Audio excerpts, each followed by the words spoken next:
It is time for the official coin toss. Joining the team captains of the Eastern and Western Division champions on field is the Scotiabank Kit Captain for the Winnipeg Blue Bombers, Ashton Coletta, and the Scotiabank Kit Captain for the BC Lions, Jillian Millard. And please welcome the Commissioner of the Canadian Football League, Mark Cohan, and the man in motion, Rick Hansen. Veuillez accueillir le commissaire de la Ligue canadienne de football, Monsieur Mark Cohan, accompagné de Rick Hansen. 25 years ago, Rick Hansen wheeled through 34 countries over 26 months to raise awareness for people with disabilities and spinal cord research. Rick's drive and determination remind us that anything is possible. We all have the power within us to make one small change, creating a positive difference in our community. Enjoy the 99th Grey Cup.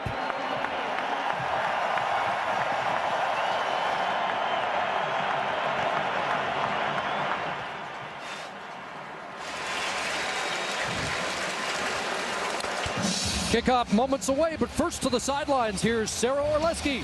Paul, you know that noise is going to be an issue in this building. You're playing Lions in BC. How will your team try to deal with it? Well, I think you want to execute offensively and try to quiet them. And certainly we have systems in place that we've worked on since training camp to handle the noise. Thanks for this, Coach. Let's go over to the BC sidelines at Farhan Lalji. Wally, you will tie Don Matthews with your 9th appearance in the Grey Cup as the head coach. What are your emotions going into this game? For one, I have a tremendous amount of respect for Don, and we have a very good friendship. You know, it's a humbling but a very blessed feeling. Thanks, Wally. Thank you. Chris? Thank you, Farhan. The site of Winnipeg's last Grey Cup victory in 1990 and the last home team to win, the BC Lions, in 1994 here at BC Place Stadium. Just about set for the 99th Grey Cup game. And so many intriguing storylines. Both these teams outstanding defenses for the Winnipeg Blue Bombers, led by Doug Brown, 11 seasons out of Simon Fraser University, 7-time All-Canadian. This Grey Cup, the 99th, will be his last game in pro football. Brent Johnson isn't quite as sure, but this also may be his last. A two-time CFL Most Outstanding Canadian leads the BC Lion defense. Javon Johnson, the first defensive back ever to be chosen as the Defensive Player of the Year. Marco Iannuzzi, Tim Brown back. The 99th Grey Cup game is underway from Vancouver. It's Tim Brown from his 11. And Brown with a big hole. And just tripped up by the kicker. Jamie Borum, a 34-yard return, setting things up, and an early scrap involving Solomon Elamimian. We had debate off the player introductions. James Green on the Winnipeg side of that bout. Travis Lulay leads the BC Lions after an 0-5 start, finished second in the league with 4,815 passing yards and 32 touchdowns. In the last 12 games, a great 11-win run for the BC Lions through 25 touchdowns and just 5 interceptions. Lions start at the 46, a fake to Harris, and that pass caught, but Marco Iannuzzi taken down immediately by the All-Canadian safety, Ian Logan. With Travis Lulay in that starting offense for the BC Lions, Andrew Harris out of the backfield, 458 yards rushing, playing about half the season. There's Geroy Simon, All-Canadian at slot back. Also watch Arlen Bruce on the opposite side, and All-Canadian at center. Angus Reid leads a great offensive line. Starting lineup brought to you by Rona, proud partner of the CFL and its 8 teams. Lions wanted to avoid second and long. They're in one early, 2nd and 10. Protection, Lulay, open man. Kiel Johnson has the catch of the first down into Bomber territory at the Winnipeg 50. Kier Johnson's got outstanding speed. You can see that Travis Lulay is starting this Grey Cup championship like he started the West Final against Edmonton. Great confidence, steps up with a great throwing lane in front of him, and a good throw and catch out of the gate for Travis Lulay. 15 for Johnson. Lion first down. Harris releases from the backfield. He's got the ball. Andrew Harris, the Winnipeg native, is taken down about the 43-yard line. Watch the Lions win the 06 Cup as a fan at Canadian Stadium. #1 defense in the league in a lot of categories in the Canadian Football League. There's Doug Brown that leads the defensive line. We'll go through a rotation in the middle. You'll see Pierre-Luc Labbé at middle linebacker. And in the secondary, we've talked about Javon Johnson. The one change is Dion Beasley plays for Brandon Stewart at corner. 2nd and 4, that's Arlen Bruce in motion. Time for Lulay, watch Genoy Simon, and out of his reach as he was being tracked by Clint Kent. Well, both these quarterbacks here in this game are going to have to be patient. They're playing against great defenses, and both quarterbacks have to try and find that balance. Travis Lulay between making that big play, pushing the ball down the field, but also protecting it. The Winnipeg Blue Bomber defense led the CFL in takeaways in 2011. So the Lions start with 4 consecutive pass plays, and here's the top Canadian from the 06 game, Paul McCallum, looking for the corner, and he'll put that out inside the 10. Let's find out how good the angle was.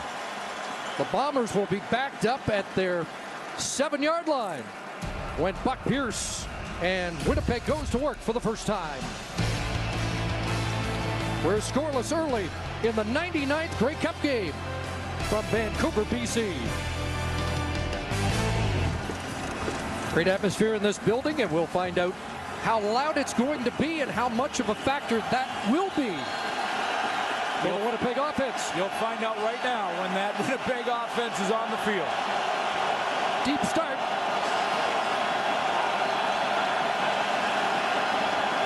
And the quick hitter looks inside for Chris Garrett, the star last week with 200 yards from scrimmage against Hamilton. Buck Pierce, the starting quarterback for the Winnipeg Blue Bombers. 34 games and 5 years with the BC Lions before Wally Buono decided to go in a different direction. Perseverance, the word that comes to mind when it comes to Buck Pierce, who suffered through many injuries. Missed just 2 starts this year. He's led his team to the 99th championship. 2nd and 5, 2 backs in as the fullback. Brian stays in. Here comes the rush. Pierce steps up. He'll run past McKenzie, and the helmet pops off on the hit from Corey Banks, and there's a signature play early from Buck Pierce. Both the quarterbacks in this game have the ability to create and to extend plays with their athletic ability. Buck Pierce will do it. During the year, he started to hook slide. He's got a great length. That offensive line opens it up. You will not see Buck Pierce hook slide. Not in this game. No, he was emphatic about that. No sliding, but strap it up. Buck, you're going to need that helmet today. 12-yard run, first down. Fake to Garrett. And here comes Canadian Corey Watson, who led the Bombers in receiving this year with 69 catches and the most against this BC team with 122 yards. Buck Pierce will have Chris Garrett in the backfield. Chris Garrett, 29 carries, 190 yards and a touchdown versus the Hamilton Tiger Cats. His leading receiver will be Terrence Edwards. 1,124 yards on the season for him. And that offensive line is led by All-Canadian left guard Brendan Labatt. 7 for the Concordia product, Watson. 2nd and 3. Garrett trying to kick it outside. Karan Williams with the play. The top defensive player on the Lions this year with a stop. This BC Lions team on defense ranks 2nd in the Canadian Football League against the run. They have a tremendous front 7 with excellent depth. Missed Karan Williams late in the regular season due to an ankle injury. He was back for the playoff game. Karan Williams, big play on defense, putting the punt team on the field for the Winnipeg Blue Bombers. Jamie Borum, University of Manitoba product, one of only 2 Bombers with the Grey Cup ring. His in 2007 with the Rough Riders. And here's Tim Brown at the 45. He'll run across midfield. inside the 45 for Tim Brown. And an early field position advantage for BC. 21-yard punt return by Tim Brown sets things up for the Lions. Their first possession started on their 46. Their second begins just inside the Winnipeg 45-yard line. And the toss to the left side. Here's the Winnipegger, Andrew Harris. And he is strung out and brought down at about the line of scrimmage. Jonathan Hefney and Clint Kent with the defensive play. Yeah, they came from inside out. Dion Beasley also turned it inside. Dion Beasley, the only real newcomer to that secondary due to the injury of Brandon Stewart. We'll see if Travis Lule in this offense tries to test him in this Grey Cup championship. They have 3 of the 5 All-Stars in the back end, including Jonathan Hefney, Javon Johnson, and Ian Logan. Javon Johnson, the first ever DB to win Best Defensive Player in the Canadian Football League. 2nd and 10. 6 receivers out. Lulay underneath. And the catch is made by Akeem Foster. And Foster down to about the 32-yard line as a BC Lion first down. Akeem Foster injured for the back half of the season. Got back on the roster in time to get in this game. Paris Jackson was in the starting lineup, but we will see some Akeem Foster out of St. FX. He's a big target, a long strider. He could stretch the defense.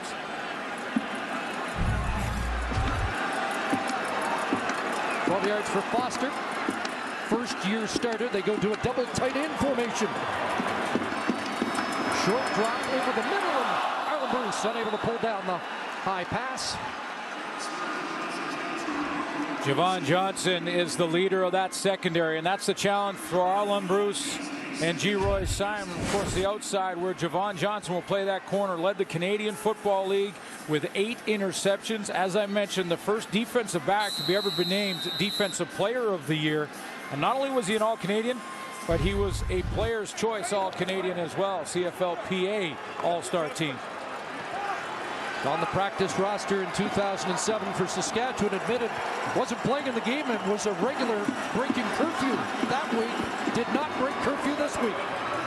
2nd and 10, and wide open. The catch is made for another first down, and there's Paris Jackson. After the last completion by the Lions was from the other wideout, Akeem Foster. Yeah, 2 different types of receivers. Paris Jackson has the experience. A tough season for him. He didn't get a whole lot of playing time till late in the year with the injury to Akeem Foster, but look at how he sits down in that zone. And Travis Lule will take the hit to complete that one over the middle to Jackson. Jason Vega gets the hit on Lule, who did not throw a touchdown pass in 2 games against Winnipeg. Inside handoff, big hole, Andrew Harris, touchdown!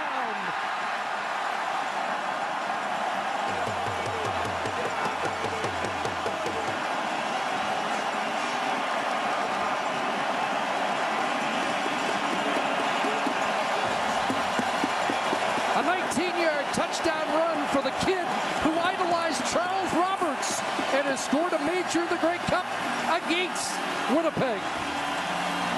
Blocking up front, outstanding by that BC Lion offensive line as they're going to slide to their right, opening up a cutback lane for Andrew Harris. Good acceleration through the hole, and he's not hit till that goal line. Extra point by Paul McCallum. 5-play touchdown drive, 45 yards, and the 19-yard run by Harris. Jesse Newman and Ben Archibald, the left side of this offensive line, get the down blocks. In fact, they're going that way with Marco Iannuzzi on the kick-out block across the formation. That's going to open things up for Andrew Harris. And Jonathan Hefney right here, who had to overplay it to cover Marco Iannuzzi, is out of position to try and make the tackle on Harris, who finds pay dirt. On that kick by McCallum is out of bounds, and so that will give good field position. The kid from the Vancouver Island Raiders, who has become a rising star in the league, Andrew Harris, putting the first points on the board. Illegal kickoff out of bounds. BC number 4. Winnipeg has elected to take the ball at 45-yard line. First down. A surprisingly errant kickoff from Paul McCallum, who's been almost perfect this year. A good field position for Winnipeg. One more look at that touchdown, and a little bit of patience first when Andrew Harris takes the football, then that great acceleration when that backside hole opens up. Got the Lions on the board first. Mom Carlene and her 7 sisters watching this one in Winnipeg. Likes the way the Lions have started. Here's Buck Pierce throwing the big Greg Carr. Pulls it down, but that's a short gain. Working against the Sam linebacker, Anthony Reddick. Outstanding front 7 for the BC Lions, starting with their defensive line. Khalif Mitchell, an all-Canadian at the interior of the D-line. In that rotation will be Brent Johnson as well. Solomon Elimimian leads the linebacking corps. 98 tackles on the year for Elimimian. And all-Canadian Corey Banks is a playmaker in that secondary.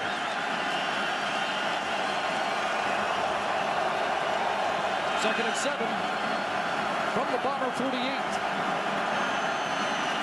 Garrett releases over the middle. That one knocked down at the line of scrimmage. That big front 4, 9 knockdowns during the regular season. Eric Taylor got a paw on that. 3 sacks on the season for Eric Taylor, and they've got a nice rotation going on up front over the back half of the season. Karan Williams back from injury. He is now in that rotation, and when you're bringing Brent Johnson off the bench, it's pretty good. A luxury for Wally Buono. Only 3 2-and-outs for the Bombers last week in the Eastern Final. First of this game as Borum kicks it away. And not a good punt. And that one will go out at about the 36-yard line. Jamie Borum, who took over late in the year for Mike Renaud because of kicking problems. Maybe some nerves for the kickers. Paul McCallum has been money all season. He put a kickoff out of bounds. Jamie Borum shanks that one. 16 yards, the length of the kick.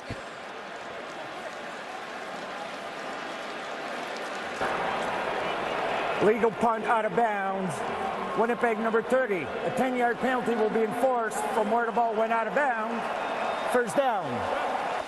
So the Lions with the lead and will have great field position when we come back. You're watching the 99th Grey Cup game on TSN.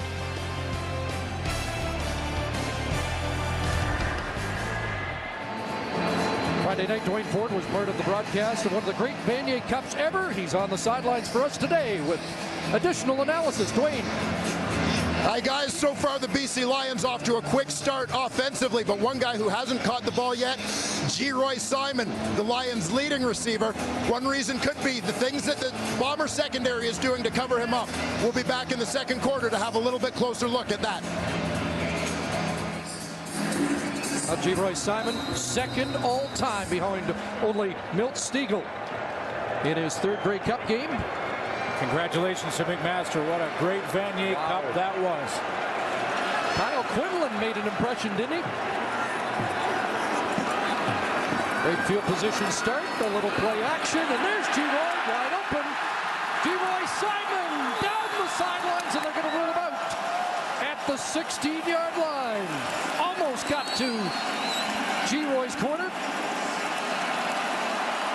They're going to switch Geroy Simon and Kier Johnson. The BC Lions bringing Geroy Simon as the wideout, Kier Johnson in as the slot back. Now Javon Johnson's going to come down and lose Geroy Simon. Looks like he's going to try and pretend that he's blocking on Javon Johnson, then break to that short corner, run down the rail, and just pushed out of bounds. 39 yards, that's the biggest play for Geroy Simon in a Grey Cup game. In fact, relatively quiet, 7 for 72 in his 2 previous games. First down, Lule on a roll. Now throws Simon in the end zone, knocked down.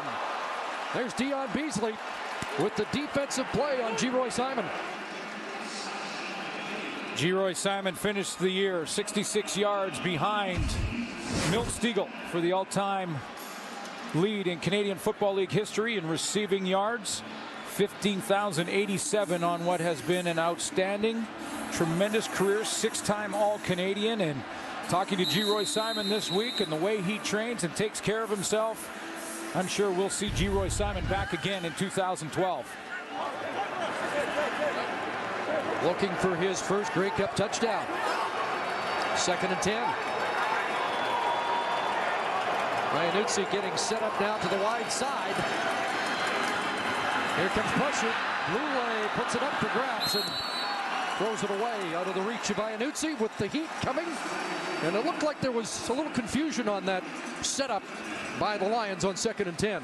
Well, and good pressure really causes problems for Travis Lule.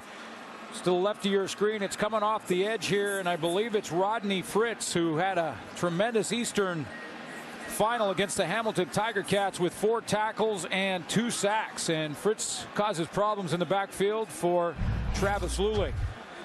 Tim Burke has got his hands full with an offense that's been on a roll since moving back to BC Place Stadium. 4th consecutive Grey Cup game for Tim Burke as a defensive coordinator. What a year for the outstanding special teams player in the CFL. Paul McCallum was 6 for 6 in the 06 Grey Cup win. Splits the uprights on that 22-yarder. And the Lions up their lead. BC Lions doing, or have a chance to do, what hasn't happened very often in Canadian Football League history. When you think of this as the 99th Grey Cup championship, and only 3 times has that championship been won by the home team at home, and the Hamilton Tiger Cats in '72 beat Saskatchewan, Montreal, and famous '77 game, and the '94 BC Lions beat the Baltimore Stallions by 3 here in BC Place. There's our decibel meter here, and we'll be tracking that when Winnipeg is on offense over the football. So there's a indication of what it is right now. It'll get a lot louder, and Paul LaPolice's offense has to make a little bit of noise here in the late stages of this opening quarter. They do, but they don't want to deviate from what's got them here, and that's ball control. Chris Garrett attacking a strong defensive line with a strong run game, and that's what Paul LaPolice has done throughout the last half of the season, and certainly in the Eastern Final against Hamilton. There's McCallum kicking it to Beasley. And Dion Beasley is brought down by James Juracek. Brampton native with a special teams tackle, and now Chris Garrett gets ready to go to work. Last week, 190 yards. That ranks 8th all time. And when you take a look at the names on the list in the top 5, led by Mike Pringle, who after that 264-yard game in 1997 had a 2,000-yard rushing season in 1998. Asked Mike Benavides about stopping Chris Garrett. He said it's going to be a challenge. He looks like he's tired of making practice roster money. Double tight end formation. And they fake the reverse. And Clarence Denmark's not going to turn it upfield. Great pursuit, and Corey Banks is always in the middle of that for the BC defense. Paul LaPolice calls the plays for the Winnipeg Blue Bombers, and he's calling plays right now that are going laterally. And that's just respect for that BC Lion defensive line. Little play action to Chris Garrett, is going to bounce, and then it comes around the end of a fake reverse. Clarence Denmark, there's a lateral run plays. In the Eastern Final, he attacked the line of scrimmage with Chris Garrett. Bombers led the league in big plays. They need one. Early in this one, 2nd and 10. Pierce, look out. Looks like it's intercepted. Anton McKenzie's got the football for BC.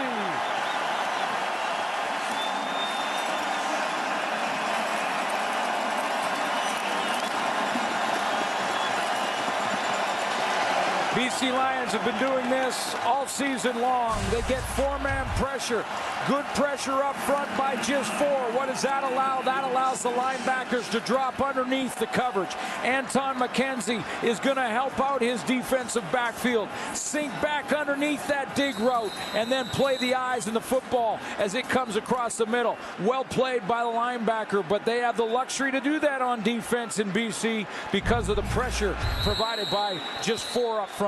The takeaways last week, lethal for BC. And we're going to get a challenge on the catch as Paul LaPolice wants another look.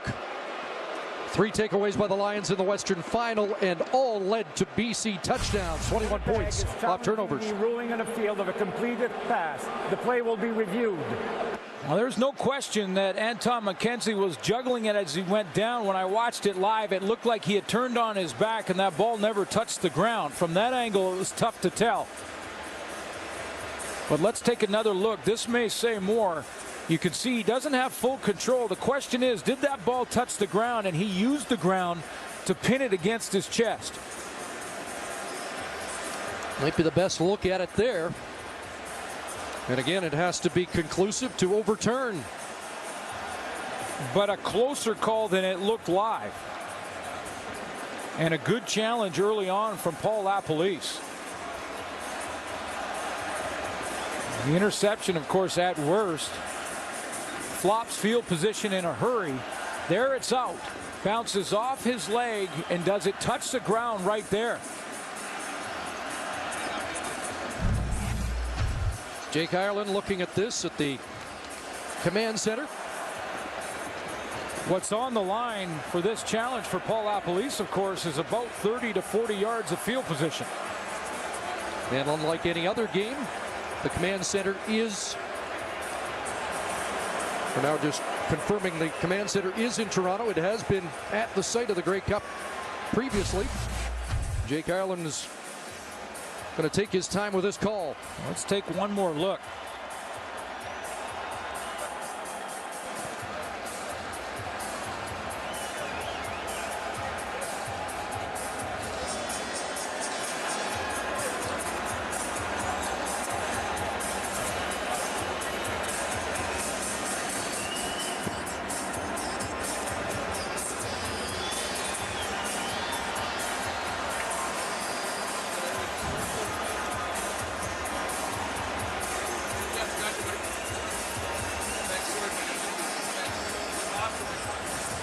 And does he maintain security of the football, or does he use the ground to help him? It would be the first interception of the year for Anton McKenzie. And it's a critical call this early in the game. The Lions threatening to have possession and start a drive for the 3rd consecutive time in Winnipeg territory if this is upheld. Well, BC Lions have had that field position advantage for the entire first quarter so far. They've had 55 yards and return yards from Tim Brown. An excellent field position with a 10-point lead. Here's the ruling.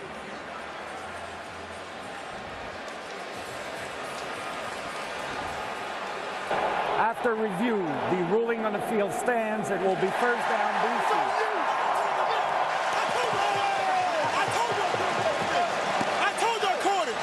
Still think that was a good challenge by Paul LaPolice. It took a while to make sure, and I'm not so sure that didn't fall into the category of not enough evidence to overturn what was called an interception from Anton McKenzie. Well, look at the difference in field position so far. An average start at the Bomber 52 for BC. First down at the 46. Back in the hands of Harris. And down to about the 44-yard line. As Travis Lulay came out on that fake and continued on, he took a look downfield, Chris, and saw a wide open Paris Jackson. And that is one of those plays where Lulay has the option to pull it on Andrew Harris and take it out around the edge. I'm surprised to see that as this play package continues to progress. Well, this will be a cause for concern for BC as the right tackle, Javon Olafioye. Or check that Jesse Newman is down. Jesse Newman, the left guard out of Powell River, BC.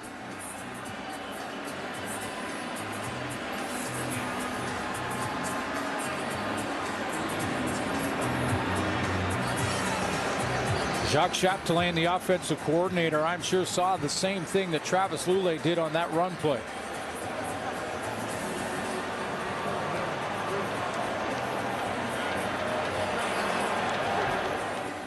John Hameister-Reese will check in. He started the year at left guard. Jesse Newman took over when Hameister-Reese was hurt in week 3, and Newman wouldn't give the job back.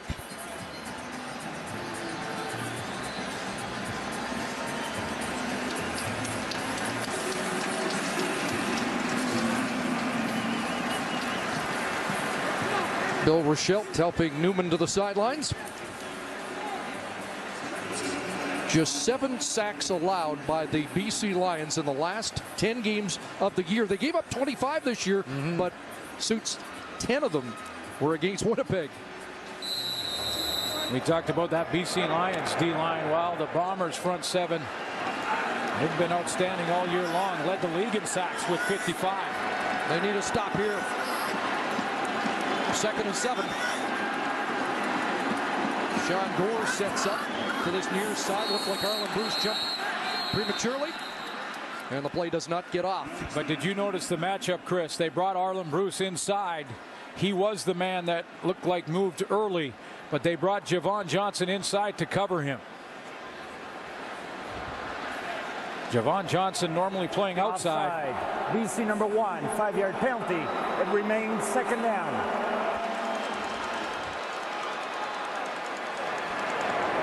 Tim Burke, the Bombers defensive coordinator, starting to juggle things up and try and create matchups, bringing Javon Johnson on that last play in to cover Arlen Bruce. So it's 2nd and 12. 4-man rush. Lule delivers high over the outstretched hand of G-Roy Simon. Well, that's a big play for the Winnipeg Blue Bomber defense. And yes, that throw just a little bit high. And then, you know, Travis Lule going to the bench will be pointing at himself. But Tim Burke needed a stop. And this one, with the field position advantage the Lions have had early in this game, slip away quickly here unless the Bombers got that key stop. That was a big one. Somehow Winnipeg has to flip this field. Javon Johnson mentioned the other day, the last time he played in this building a couple of years ago, he had a punt return for a touchdown and an interception return for a touchdown. But Paul McCallum's not going to let him return that. Got a bad bounce in the end zone, and so this will go for a single point. Looked like McCallum just missed, putting it out around the 1. One of the games inside the game. Javon Johnson underrated for his ability to return. In fact, he's been so close all season long. Does not have a punt return touchdown this year, but has been very, very close, like 1 tackle away on at least 8 occasions. He is the guy that in a play can flop the field and get the field position back. So far, though, Paul McCallum in a couple of punts has kept it real close to the sideline. That one, he got a bad bounce, went into the end zone. So the Bombers will have it on the 35. They don't kick the ball to me all day. Javon Johnson just mentioning into the camera, he's not going to kick it to him. Just 1 first down for Buck Pierce so far in this first quarter. Anthony Renner coming on the blitzing. A handoff inside to Chris Garrett, close to 5 up to the 40 with Solomon Elimimian on the tackle, the hardest hitter in the Canadian Football League as voted by his peers. All-Canadian Solomon Elimimian, who has stepped up here and is perfectly suited against a running back like Chris Garrett, who likes to cut back. Should be the final play, opening quarter, 2nd and 6. Looking for Denmark, incomplete. Tad Cornegay there defensively in his 4th Grey Cup in 5 years. Another 2 and out, and a sluggish start for the Bombers. Our first quarter numbers dominated by the BC Lions, especially that average drive start. Field position a big issue in the opening quarter. No question, that's been the edge in this first quarter for the BC Lions with field position, and it was Tim Brown that started it with the opening kickoff. He took that back 34 yards, another good return on a punt return. So the Lions have had the field position advantage, and it reflects that in the score. How concerned should you be if you're a Bomber fan? Not too concerned yet. This has really been their MO. They play good defense, played better defense in the second half of that first quarter. Their offense will get on track. Remember, this is a team that has just 5 players that have played in a Grey Cup championship. The BC Lions, on the other hand, have had 19. Might be a little nervous out of the gate. Horn gets that away. Tim Brown attacks and gets the 15-yard, no yards, and spins across midfield once again. And it's been a short field for Travis Lulay and the Lions, and Paul LaPolice has to get that changed. No yards. Winnipeg number 22. That penalty's declined. The gain is greater. First down, BC. You know, in games like this, it's often someone that you don't expect. It's maybe not a Geroy Simon or a Chris Garrett if you're Paul LaPolice. Right now for the Lions, it's been Tim Brown on returns. The opening kickoff, a 34-yarder. He had 55 yards in his first two, and he gets that ball across center field again for the BC Lions. Right now, he's the unsung hero. Fourth time in a row the Lions have started in Winnipeg territory. Newcomer Daryl Pasco was in no yards territory. Here's Lulay. And that pass incomplete as Alex Suber was in coverage against Sean Gore. One of the good young Canadian receivers on this BC Lions offense. And what about one of the bright young stars in Travis Lulay, who has emerged this year to become one of those stars in the CFL. Just 33 games of experience, 1-1 in the playoffs, his first Grey Cup. And you know, throughout that process, he's had a couple of games that have really kick-started his career, and they're against the Winnipeg Blue Bombers. 2nd and 10. Here comes the rush. Lulay steps up and throws high. Over top the intended target, Arlen Bruce. So Winnipeg's defense starts to dig in. Well, and Lulay a little high on that throw as he's got to settle down as well. When you think back to last year, Chris, and Travis Lulay, when KC Printers struggled and the wheels came off this team, Wally Buono handed the keys to the offense that day. It was October 11th, 2010 to Lulay. This year, after starting 0-5, the Lions beat Saskatchewan, then lost here to Winnipeg at home. Lulay was benched in that game. He said he learned a lot from watching from the sideline, and they went on to win 11 of their final 12. He's just got to settle down in the big championship game. Short kick by McCallum this time, scooped up by Javon Johnson. It's just a 27-yard punt. Welcome back to Vancouver. Let's go back to the sidelines here again. Sarah Orlesky. Chris, the Bombers have dedicated this season to Richard Harris, their defensive line and assistant head coach, who passed away suddenly 4 months ago. Harris was so much more than just a coach to this team. He was a mentor, a friend, and perhaps most importantly, a father figure to players on this team, and he is still everywhere around here. There is a mural of him outside the Bombers locker room here in BC. Pictures of him are taped to players' locker room, and Doug Brown, who is particularly close with, tells me he keeps Harris's playing card with him in his wallet at all times. Harris's widow, Tammy, is here to watch the game, and the Bombers organization say that should they win, they will find a way to honor Harris's memory and his important role with this organization. Pierce up top looking for Greg Carr, who brought it down but out of bounds, incomplete. It's been a very emotional season for the Winnipeg Blue Bombers, who are playing this game to try and honor the memory of Richard Harris, and will win or lose. Doug Brown very close to him. They have not touched Richard Harris' office back in Winnipeg. These two teams met in the first game after Richard Harris's death, and there was no more motion charge game this year than that one. 2nd and 10, blitz picked up. Buck Pierce on a roll, and Hargraves, the BC product, has the catch, but he's short of the first down, stepping out at the 36. And the Bombers still looking for traction on offense in this first half. On the way they may get it offensively is to get Buck Pierce out on the edge and get him running. A combination in the Eastern final of Chris Garrett in the middle with his 190 yards. And Buck Pierce on the edge. He had 66 on 9 carries. It's a key component to the run game against Hamilton. And yes, that was an outdoor game, but if he can break down this defense a little bit with his legs, it will help this offense get started. 4 consecutive 2-and-outs by the Winnipeg Blue Bombers. Bourne's boot end over end. And Tim Brown with Bourne coming down, and the flag flies, but this one may have to be picked up because Jamie Bourne is eligible to go after that football. Lions with the lead and the football when we come back to the 99th Grey Cup.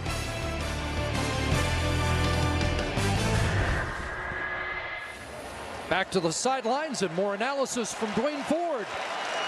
Thanks, Chris. And we've already seen now Geroy Simon on cue after I said he hadn't caught a ball, catch a bomb in which the Lions were able to isolate him in one-on-one coverage with the safety in the middle of the field. It's not always that way.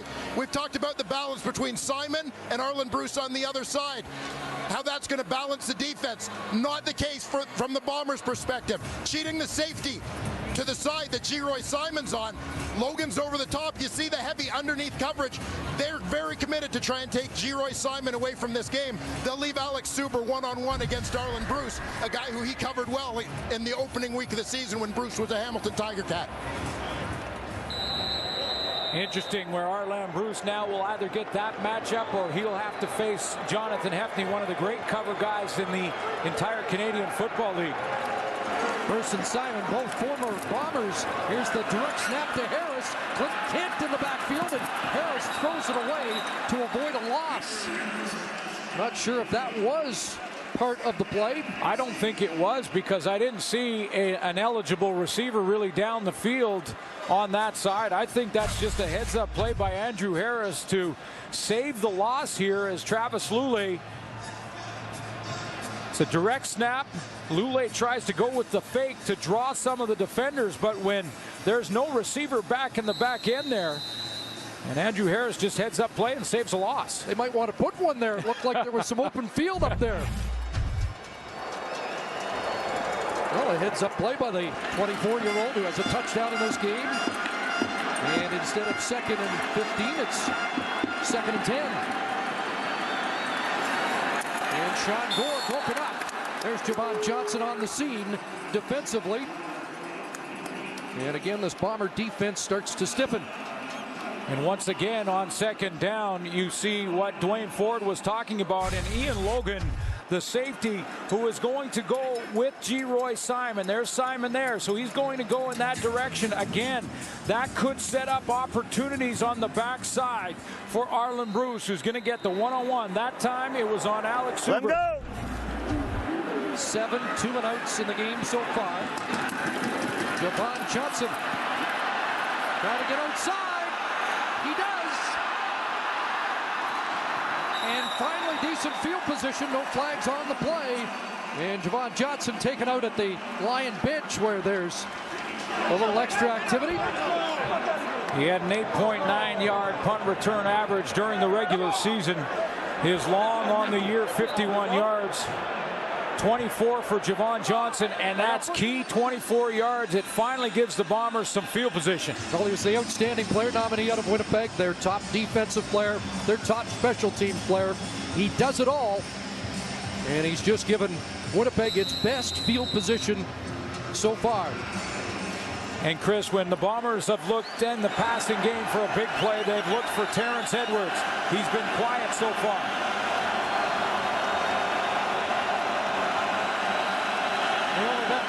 The only receiver with Grey Cup experience, but here's Garrett off the left side, and they haven't been able to establish him so far. Eric Taylor on the stop. Brent Johnson there. Brent Johnson getting his turn in the rotation. 89 career sacks for Brent Johnson, who is contemplating retirement at the end of this season. 3-time All-Canadian. Twice the outstanding Canadian player in the league, the best defensive player. Last year, the Lions won the Grey Cup.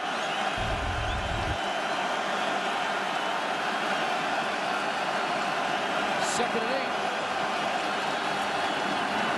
8. Pierce stands in through the traffic. He was looking for Edwards, who was well covered.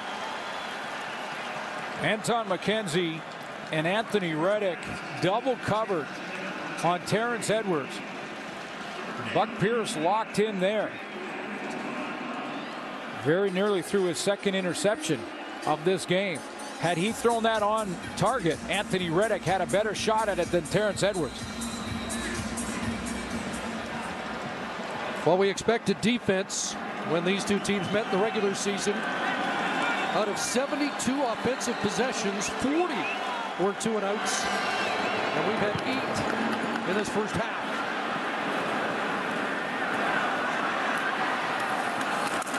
Tim Brown stacked up. Chris, it's been a surreal 7 days for the BC Lions. Last Sunday, they win the Western Final to advance to the Grey Cup. And on Monday, they had to go to the funeral of Dylan Rochelt. He is the 18-year-old son of longtime BC Lions trainer Bill Rochelt. He passed away in a car accident. Dylan and his twin brother Jesse pretty much grew up on the BC Lions sideline as water boys. Jesse is here today. And after the last Lions game, they presented both with the game ball. It was a very emotional moment. The players have said if they can do anything possible to put a smile on Bill and Jesse's face, they'll do that. Bill is the longest serving member of the BC Lions organization, a real fabric for this franchise. Absolutely a fixture on that BC Lions sideline. Sean Gore is twisted down after short gain. 34 years on the sideline for Billy Rochelt and G. Simon after the West Final. And his touchdown, the first touchdown for the Lions, gave Billy Rochelt the game ball. He put his son Dylan's name on it and then presented it to Billy Rochelt and the family after the game. G. Simon played a lot of golf with Dylan. He mentioned the other day he didn't intend to give the ball right away to Bill, but when he saw him there, he knew that was the only thing he could do. Here's Travis Lulay trying to run for a first down. And he'll get stopped up. It's like a yard or so short. That's a way to have Travis Lulay settle down a little bit. We've seen a couple of high throws in that first quarter from Travis Lulay, something we didn't see in the Western Final against the Edmonton Eskimos. But one way those both quarterbacks, he and Buck Pierce, can settle down in their first championship game is to run the ball a little bit. He ran it a bit last week with the 61-yard touchdown. Longest touchdown run by a quarterback this year, and when I mentioned to him that eclipsed the long runs by Buck Pierce, although they are good buddies, that sounded good to him, that little competitive fire between the two. Of course, he and Buck Pierce on the same roster here with the BC Lions in 09 and 2010. Buck had a memorable 48-yard touchdown run against Edmonton. Jumbo team comes on. Looked like a little confusion there as they check into the huddle, and Jarius Jackson is the man who operates short yardage for BC.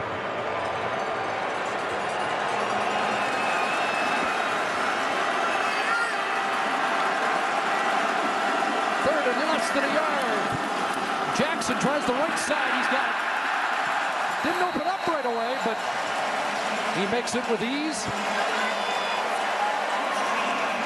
Well, we talked about the two quarterbacks, similar in style, former teammates, and Travis Lulay does feel a bond with Buck Pierce.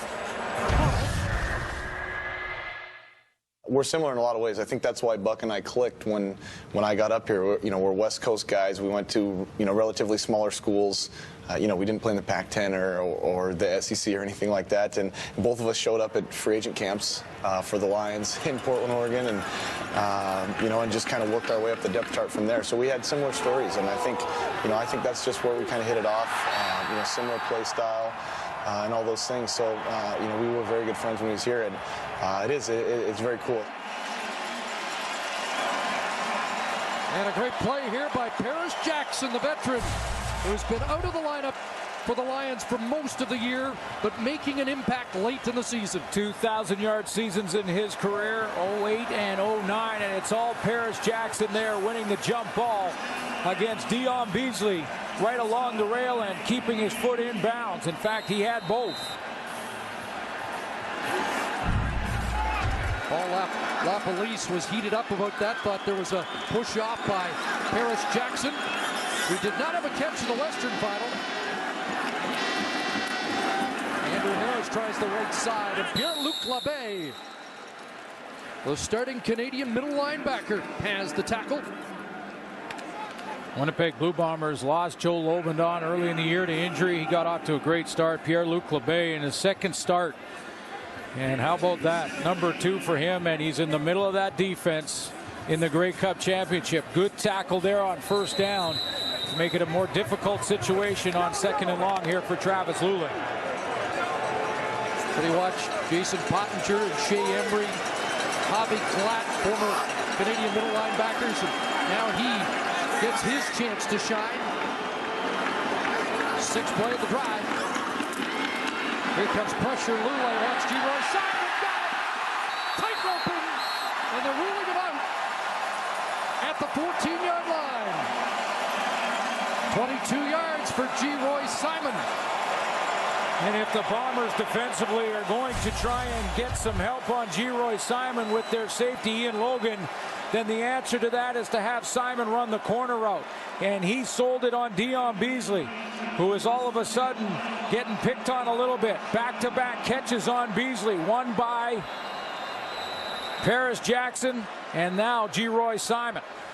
Brandon Stewart unable to play in this game, a sprained ankle. And so it does look like Dion Beasley's been targeted. Simon's best Grey Cup game already. Big handoff, and here's Sean Gord. And Gord inside the 9, short yardage.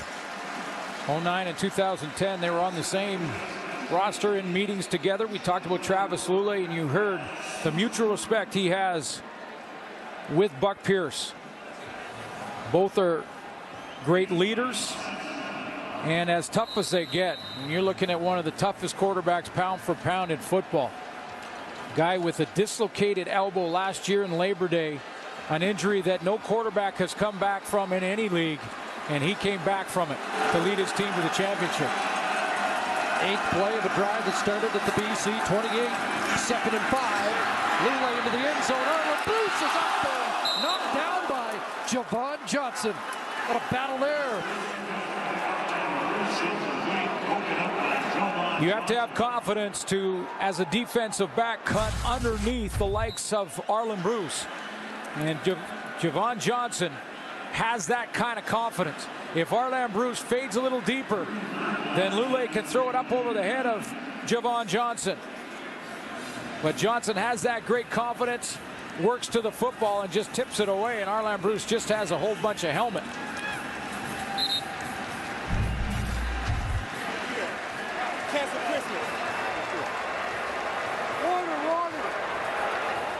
Injured Bomber defensive tackle, that's Brian Turner. Like he got poked in the eye, and he gets some help to the sidelines.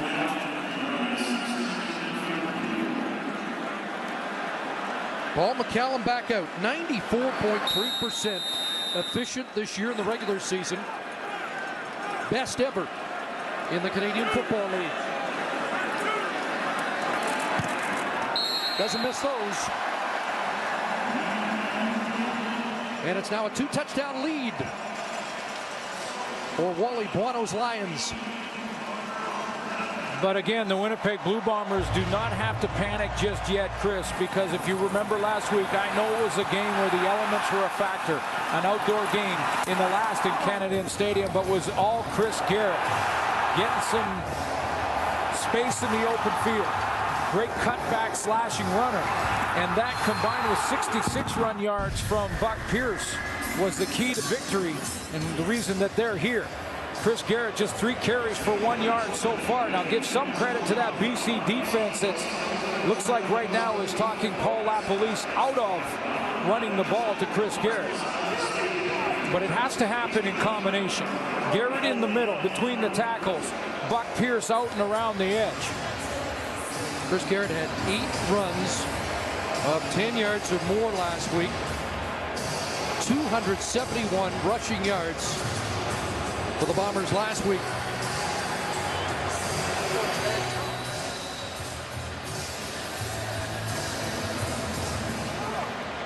Opting to accept the McCallum kickoff. And it's Beasley. He'll get across the 35 and a little bit more. And pushed out beyond the 45-yard line. By the way, Chris Garrett, in the last 6 games of the regular season, has accounted for 37% of the Bomber offense.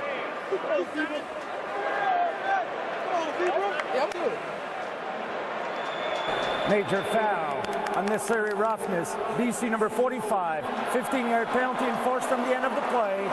First down, Winnipeg. So that's Jason Araki, the special teams captain, who draws the flag. It's a push out of bounds. Dion Beasley was already on the other side of the white stripe. Really nothing to that, but except for the fact that he was out of bounds. That's why the flag came out. This is now the best field position the Winnipeg Blue Bombers have had in this game. Bombers start at the Lions 50. Still stuck on 1 first down. The misdirection and over the top. It's Terrence Edwards with a catch at the 25. Edwards, who lost in a Grey Cup game against the Lions in 06, along with his brother Robert, as a member of the Montreal Alouettes. Play action, and Terrence Edwards is going to get in the hole, in behind the linebacking core, but in front of the safety, J.R. LaRose. And Buck Pierce has to throw him back to the football, or LaRose can get involved in the play. Initial first down since the first possession of the game for Winnipeg. Flag down, and they stopped play, and Pierce took a hit as Corey Banks was coming on the blitz.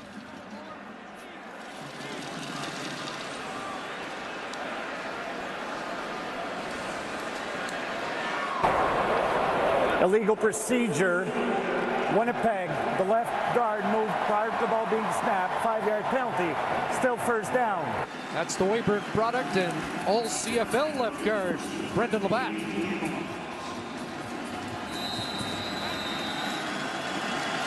So first and 15.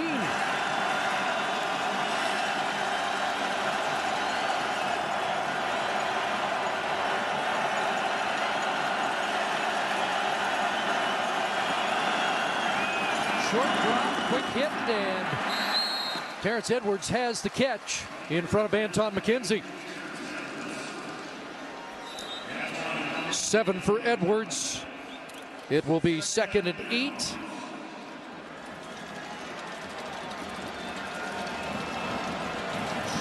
Three minutes left, first half, and they are giving the 3-minute warning to the benches.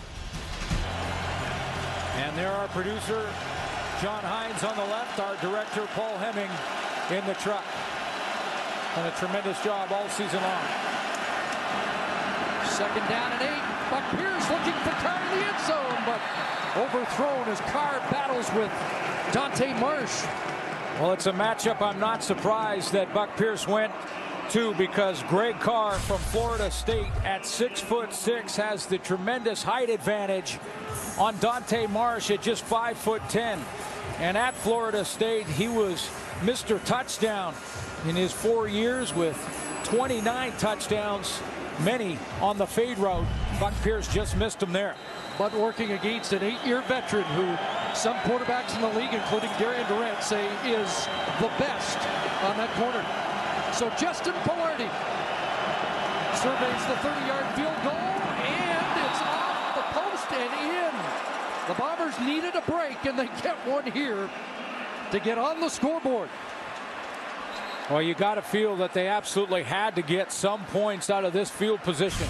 With the way the field position the battle has gone in this game, in this first half, it's been 90% BC Lions. So that is a good lucky bounce for the Bombers right there to bank that one in. Get some valuable points heading in at halftime here. But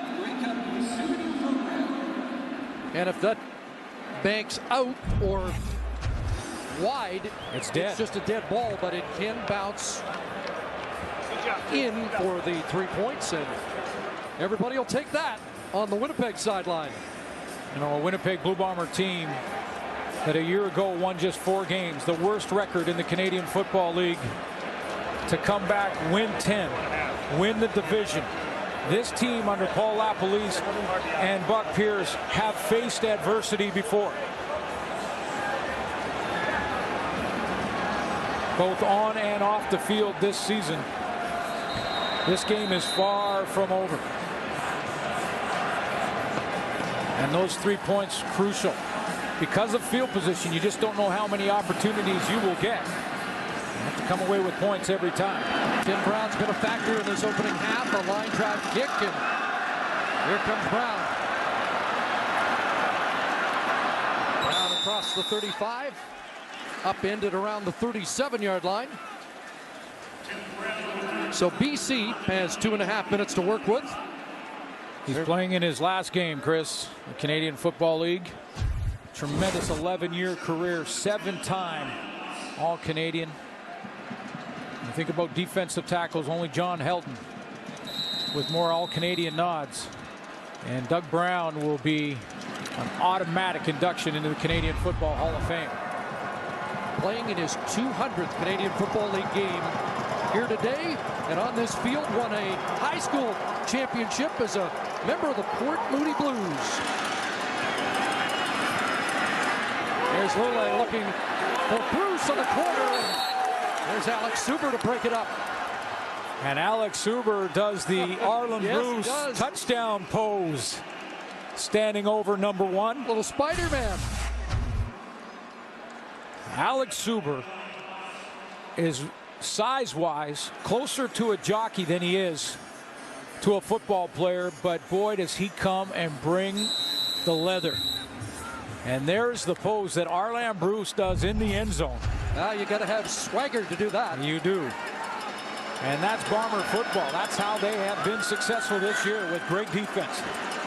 And his defense has been much tougher in the second quarter. Lule going to air it out, though. And he may have Sean Gore through his fingertips, incomplete. Boy, that might have been a early knockout blow for Travis Lule. He had Sean Gore. Sean Gore, 3-receiver side into the short side of the field with Arlen Bruce. And he's going to end up getting one-on-one on Javon Johnson, who thought he was going to jump Arlen Bruce underneath. That's why Sean Gore is wide open. But he started looking back to the ball and slowed down at the top end of that route. Product of Bishops with a missed opportunity there. And now the Bombers are going to get the ball back with some time to cut into this lead. Good downfield cover there by the BC special teams that really struggled early this year, but Adam Bighill and Jason Araki changed that in the late part of the season. Buck Pierce got a little offense going on that last series, leading on 50% of his passes so far, just 53 yards, but that throw on play action to Terrence Edwards had a little bit of offense. Looks like at this point the BC Lions have talked Winnipeg out of Chris Garrett. Garrett lining up as a wideout. They empty it out. 6 receivers, pump. And they're trying to go to Carr again, working against Dante Marsh, and Carr brings it down. Deliberate throw behind, and Buck Pierce, before he snapped the football, before he got the football from the snap, he knew what coverage the BC Lions were going to go with. That's because out on the outside, Anton McKenzie is locked up on Chris Garrett, the running back. So Carr is going to go deep in a one-on-one. Buck Pierce, he knows he's got the matchup he wants on the 6'6" Greg Carr, on the shorter Dante Marsh, and he goes with the automatic throw behind. 27-yard pickup and a first down at the 51. Back inside, Garrett straight ahead into line and territory at the 51. Elamimian with the tackle. Good down block by Abi Khan, the center, to give Chris Garrett just a little bit of a crease, and Solomon Elamimian's forced to tackle him after picking up good yardage on first down. A much more manageable situation here for Buck Pierce. Watch the down block by Abi Khan. Elamimian with 98 tackles, and he missed a pair of games. 2nd and 3. Fake and a completion to Carr, and and that should be first down for Winnipeg as Carr and Elimimian exchange blows. Well, Elimimian threw a punch, it looked like, and I don't see a penalty flag. Looked like they were trying to reenact Mosca cap. And no flags, which surprised me, and it's still going on. Let's take a look here. Greg Carr is down. It's twisted a little bit by Solomon Elimimian. Now he gives him a little push there. Okay, now that they're going to let go. That one is the one I'm surprised. Now maybe it's just because Solomon Elimimian kind of hung on to the face mask, but it's usually that retaliation, that third one, that's going to get you the penalty flag, but I don't see one. No flags on the play. Letting him play. I'm surprised at that, Chris. I really am. The third one from Elimimian should have drawn the flag. It is a first down for Winnipeg. Minute 19 on the clock. And the Lions defense trying to amp up the crowd. Four receivers wide side, Buckland's backside, and Corey Watson away to the races. Corey Watson down inside the 25. What a play call by Paul LaPolice, the head coach, co-offensive coordinator with Jamie Barise on that sideline. Perfect timing on first down to go with the screen. No receiver outside of Corey Watson here. It's going to look like he's going to block on Brent Johnson. Then he gets out with an escort, including All-Canadian Brendan Labatt. Down to the 23, a 24-yard pickup by Watson. And the Lions are going to call a timeout. Timeout, BC.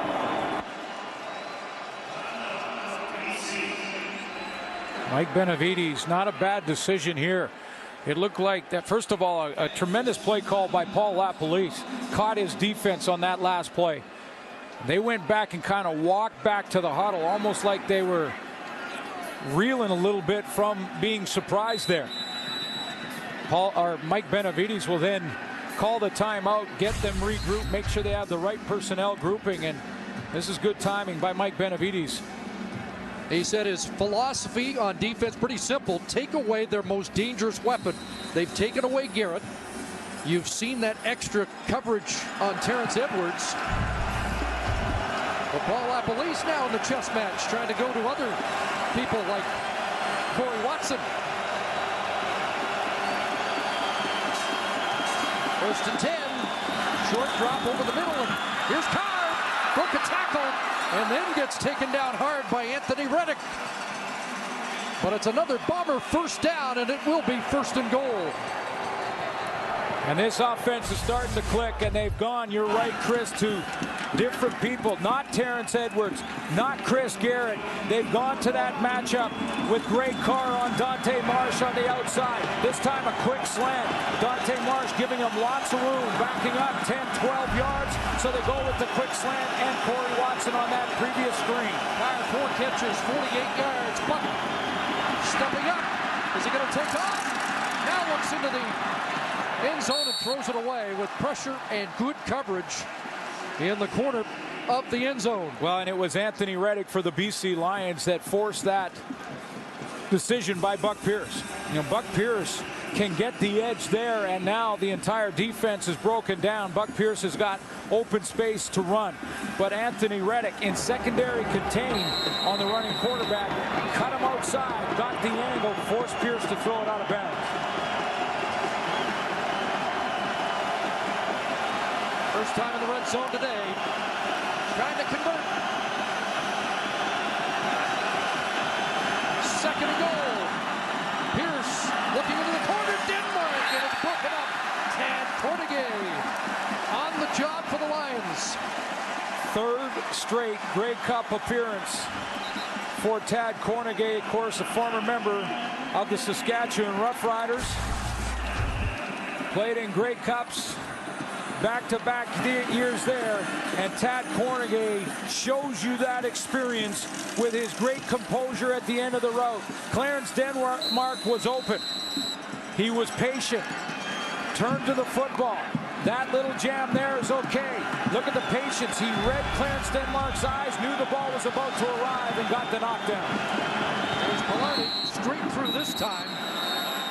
And the lead now 8, but there is a flag.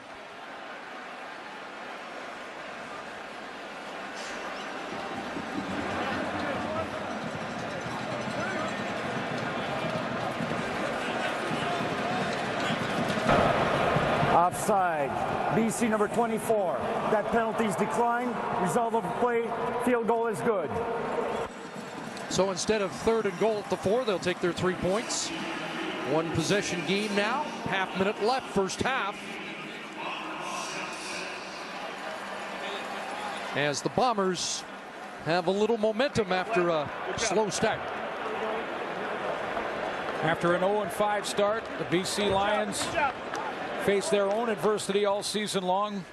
Beat the Saskatchewan Roughriders, then lost to the Winnipeg Blue Bombers. In fact, 0-2 on the season against Winnipeg. But it's been a very different team for Wally Buono since then. They went on an 8-game win streak. The only loss in the last 12 games of the year, that to the Hamilton Tiger Cats on the road. Wally Buono looking 9th Grey Cup appearance. See how Travis Lule handles a half minute left. There's Marco Iannuzzi with the catch. Short gain, and Wally Buono in his 9th Grey Cup. He's 4-4 in the national championship and trying to join some elite company at the top of the coaching win list. Don Matthews, the only other coach with 9 appearances, and Wally Buono has that now. He's tied that one. Hugh Campbell with 5 in a row. The professor, Frank Clare in Ottawa. Inside handoff, and Paul Lapalisse will have to come on. Or does he call it? Paul McCallum will have to come on. Does Paul Lapalisse call timeout? Yes, Winnipeg. Chris, always in these games, whether it's the first game of the regular season or the championship game, it often comes down to how you adapt after the first half. And Paul Lapalisse calling the plays along with Jamie Barise on that Bomber sideline. You saw how they changed their game plan a little bit to feature Corey Watson and Greg Carr. Now it's up to Mike Benavides, the defensive coordinator for the Lions, to find an answer to that. So Javon Johnson looks for an opportunity to give the Bombers a chance for late points. Good boot from his 22. Bubbles back. Koshi Moamba couldn't bring him down, but he'll run out of room there with good pursuit by the Lions special teams. And that will do it for the opening half. Could you tell? You can. If you do enough film work, you can tell. You find those indicators. 1st and 15, they stay double tight end. Lule in some trouble. And now underneath to Rolly Lambala, the fullback, who gets drilled, drops it out of bounds. It's still Lion football. Let's take a look at Travis Lule in the first half, Chris, and started the game strong with good field position that first quarter. A couple of high throws in the second, and that Bomber defense started to clamp down on the receivers. No touchdown passes in the first, 146 and 50%. Below his season numbers for sure for Travis Lule against one of the top defenses, not the top defense in the CFL. We get a big play that gets called back. That's all right. Next play. Next play. Okay. So this will be Deuce Flip right. 664 Travis Smith. Okay, let's go. We'll break here because Jonathan Hefney was shaken up. That will cause an adjustment in the Bombers secondary, and you got a chance to eavesdrop on Jacques Chapdelaine, the offensive coordinator. Not happy with a couple of execution issues on the previous 2 plays. So Johnny Sears checks in Hefney's spot. They didn't mention it, but you wonder if they'll attack Sears. 2nd and 9. And that one over the head to Paris Jackson. And this Lions offense continues to struggle. Well, that's the 3rd throw, I think, in this game for Travis Lule that it's just high. He's got time. He has no one in his face here.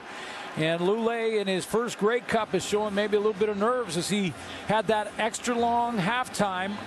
Throws off his back foot, falling away, and this time that ball just sails on a wide open Paris Jackson. And lucky that wasn't intercepted. Javon Johnson close by. McCallum will slip there and had to rush it. Couple of hops on the turn. Now Javon Johnson's got it. He'll get the 5-yard, no yards, but he might get a lot more. Oh, McCallum can't bring him down. And finally, Javon Johnson taken down by Rolly Lumbala. There is a flag. It's likely just the no yards and great field position. Best field position start of the game for Winnipeg. At the Lion 30-yard line. Oh, Briand in for blocking. Trouble with the shotgun snap. And Buck Pierce ad-libbing. And brought down at the 25. Gets a chaotic 5 yards on the play. Paul Lapalisse said there are times when no matter what play you call, the execution of that play will break down. That's the human element. And the great athletes, the great players, the leaders will find a way to make something happen when they break down. Bit of a hot snap. Buck Pierce has trouble handling that, but look at him pick up good yardage on first down on his own.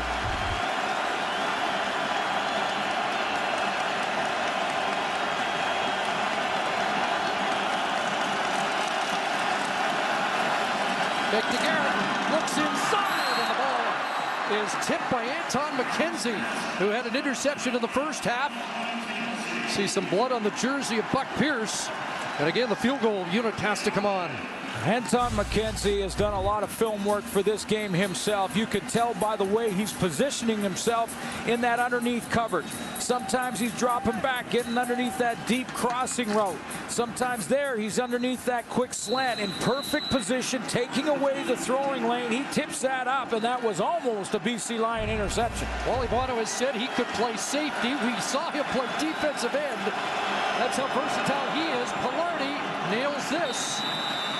And the Bombers now within 5. Chris, the Bombers' defense, their high-risk, high-reward style has been at the heart of this team's successful turnaround after a 4-14 season last year. They are keeping them in the game again today. The architect of the defense, Tim Burke, who's looking to do the incredibly rare feat of winning 3 Grey Cup championships in a row, having won the last 2 as defensive coordinator of the Montreal Alouettes. He told me his ideal CFL defense is built around the pass rush and pass coverage, something that they've been able to execute well this season. Doug Brown may have had the best line about Burke, though. He said he has a resume of success forged in championship steel. Made an impact, as you mentioned, in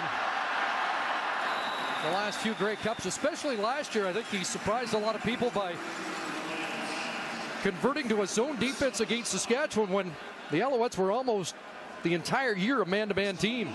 Well, and there is a job open in the head coaching position in Saskatchewan, and you know that I'm sure that Tim Burke will be one of the many candidates that will be interviewed. And you take a look at this Winnipeg Blue Bomber defense. It has been dominant. And if you're a Bomber fan right now in this championship game, a one-possession game, the more this game goes on, the Lions at home, the better it plays into the Bombers' hands. This is their formula for success, has been all year.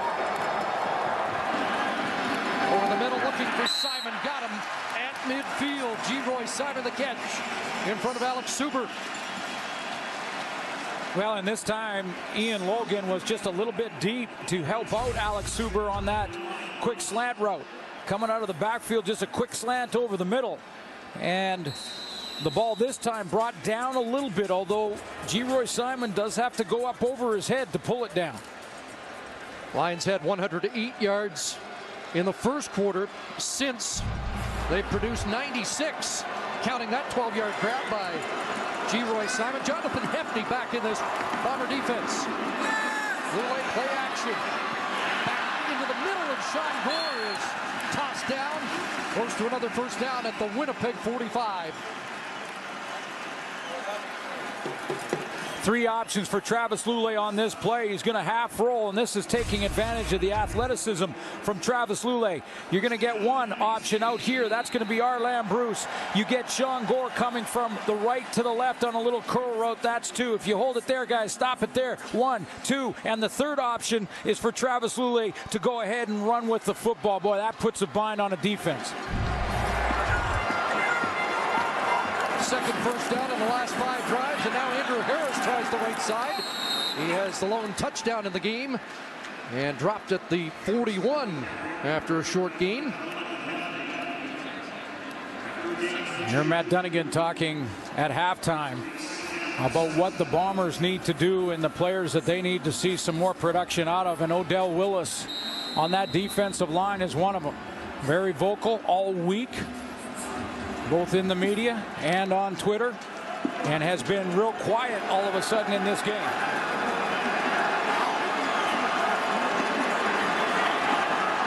Second and 7 from the 41.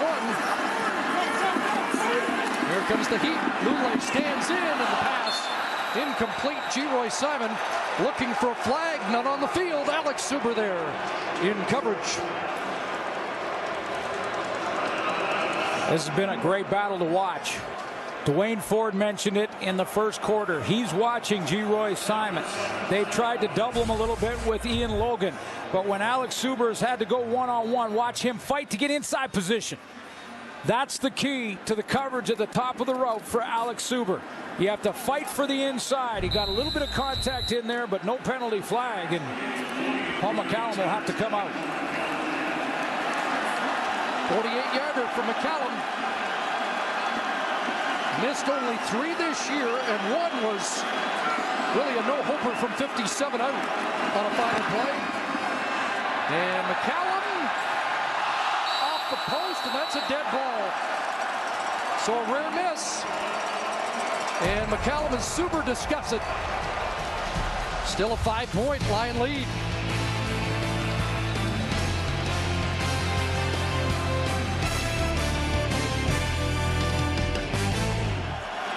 Trail, but they've got a little momentum and maybe some breaks going their way now after the miss by McCallum.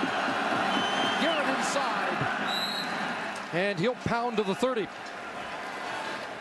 He hit 30 straight field goals, a CFL record during the regular season, had the best percentage in the regular season and in fact in the league's history, and this time put it right square into the goalpost.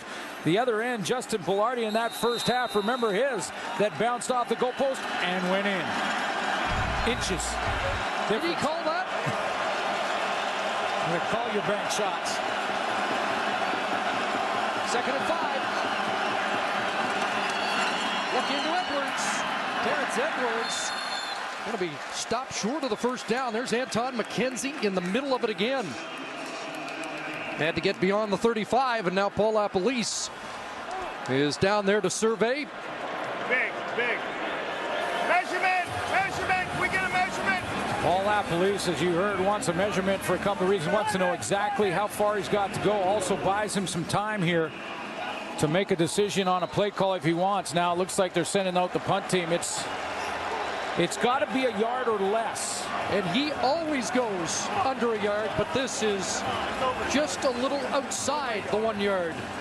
And Chris, it's got to be a yard or less as well for the officials to bring the chains out. So he's not even going to get that measurement.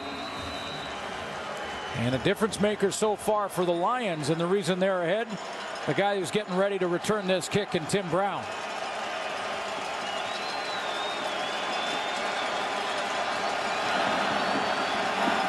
So punting on 3rd and a yard and a half.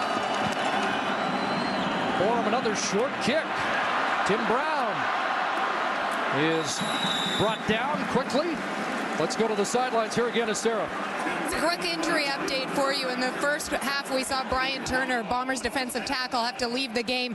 Well, his left eye is swollen shut. He said that he got a finger in the eye. He also has a small cut underneath the eye that may require stitches afterwards, but it is heavily bandaged up right now, so don't look for him to return in this game. One of the difference makers at defensive tackle for the Bombers. So down to a 5-man rotation there for Winnipeg.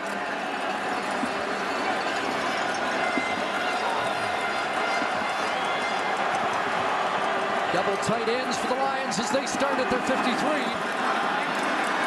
That widens things. Lulay jolted, and a big catch there by Arlen Bruce. It was Odell Willis on the stunt that got to Travis Lulay. That's the reason he's slow to get up. Boy, he took a hard hit there.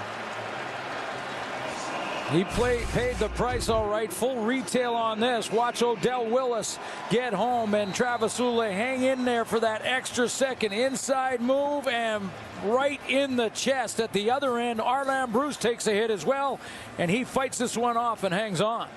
15 yards, his first catch of the game. Arlen Bruce, who played in his first Grey Cup in 2001 as a member of the Bombers. Upset that day by Wally Guano and the Calgary Stampeders. Bruce has got a short pass, and look at him drive for a first down, working against Clint Kent.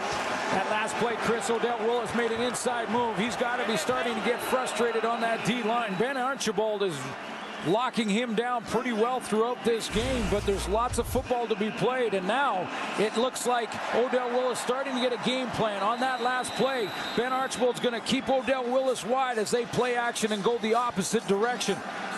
We'll see what happens as this matchup continues. Top offensive lineman last year, Ben Archibald. Well, on that last catch by Bruce, first down. Here comes Heat again. Lulay steps up. Odell Willis tracks him with a horse collar. Yeah, and you can see the flags fly everywhere. It's a horse collar tackle. And whether you grab the shoulder pads or the top of the jersey and pull from behind, you're going to get called. Odell Willis, it was great second effort, and then he just... Major foul, unnecessary roughness, or scholar tackle. Winnipeg number 40, 15-yard penalty, automatic first down. That same matchup we just talked about. Ben Archibald on Odell Willis. Here he is coming off the edge in that three-point stance. Ben Archibald has him at the beginning, tries to make that inside move, and he'll pass him off. Now that great hustle, but anytime the ball carrier goes backwards, whether it's the shoulder pads or the jersey, you're going to get called on the horse collar. Tied for the league lead in sacks with 13, but has not had one since October 7th, Odell Willis. First down. Lulay into the corner. Andrew Harris, incomplete. Couldn't get a foot in. Andrew Harris has proven he's been a great receiver at the running back position out of the backfield. But this is the difference between a receiver and a running back, to know exactly where you are on the field. And that left foot on the white stripe as he caught the football. That's a great call by the official. He's out of bounds. Right call is made, a missed opportunity. Harris, who has the lone touchdown and has scored 8 in this building since it reopened on September 30th. 2nd and 10 from the 15, back into the end zone, and over the head of the intended target as G-Roy Simon was jostling with Jonathan Hefney. I can't believe Travis Lulay got up there. He got hammered. I believe Odell Willis again, but the Bombers are going to send some pressure here as well. 6-man pressure.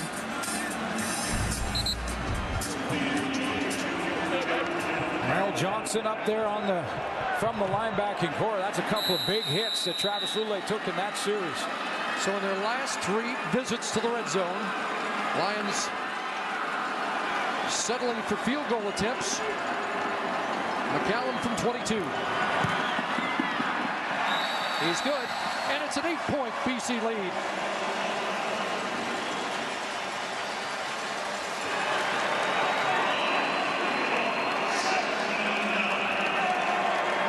The last team to win a Grey Cup championship at home in front of their home crowd was the 1994 BC Lions.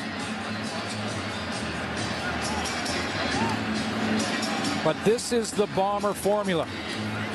Good defense. Stay within a possession. Get to the fourth quarter and get the 1 or 2 big plays out of your offense. That's been the staple for the Winnipeg Blue Bombers all season long. Paul LaPolice has got to feel comfortable where he is right now. Even though he's behind, this has been their calling card all year.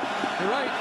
Been 5th in points and yards during the season, but number 1 in big plays. And over the backfield, Pombriand unable to catch the ball. The fullback added mid-season, a Laval product who was out of football for 3 years and then was spotted playing for Team Canada in the World Championship and got recommended to the Bombers organization. Coming out of the backfield, just spins out of there on Solomon Elimimian.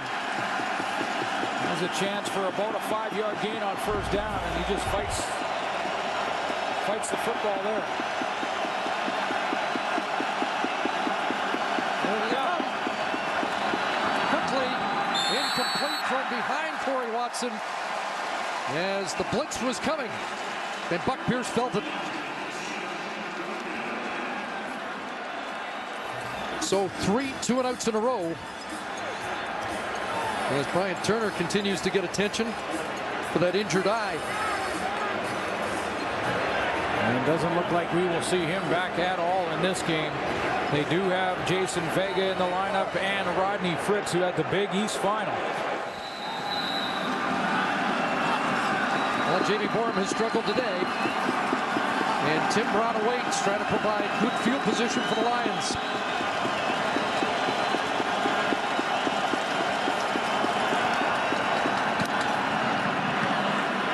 Better kick. Brown back at his 31. Bounced off first contact and then gets wrestled down by Daryl Pascoe.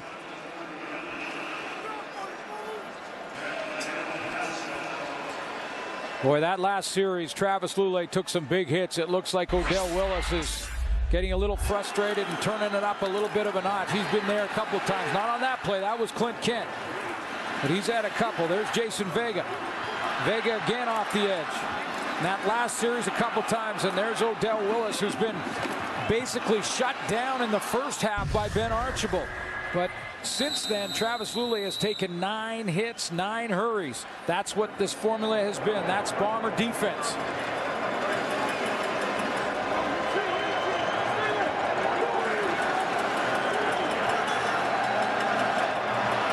Lions started just inside their 40. Good pitch. And Tim Brown upended. There's Clint Kent again. Javon Johnson telling us that Clint Kent's the man who runs the film meetings on defense for the Bombers.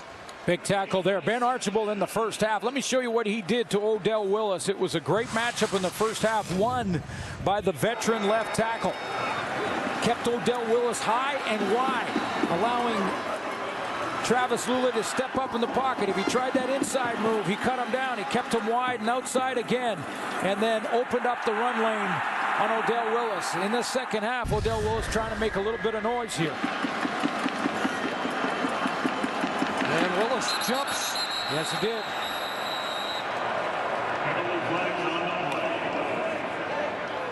Play called as he broke the plane of the line of scrimmage. Otherwise, it would have been a free play for Travis Lulay, who used one last week. Offside. Winnipeg number 40, 5-yard penalty. Still second down. Boy, I wonder if Tim Burke had a conversation with Odell Willis after his week of tweets and what he'd been saying. If after that first half he went over and said, look, Ben Archibald has your number. I want to see a better second half out of you, just like Matt Dunnigan said at halftime. And now he's been fired up. That time he jumped offside. 2nd and 5. Lulay unloads. He's got Keir Johnson wide open. And he's into the end zone.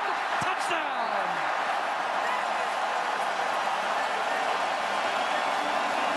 It's the Lions with the big play. 66 yards.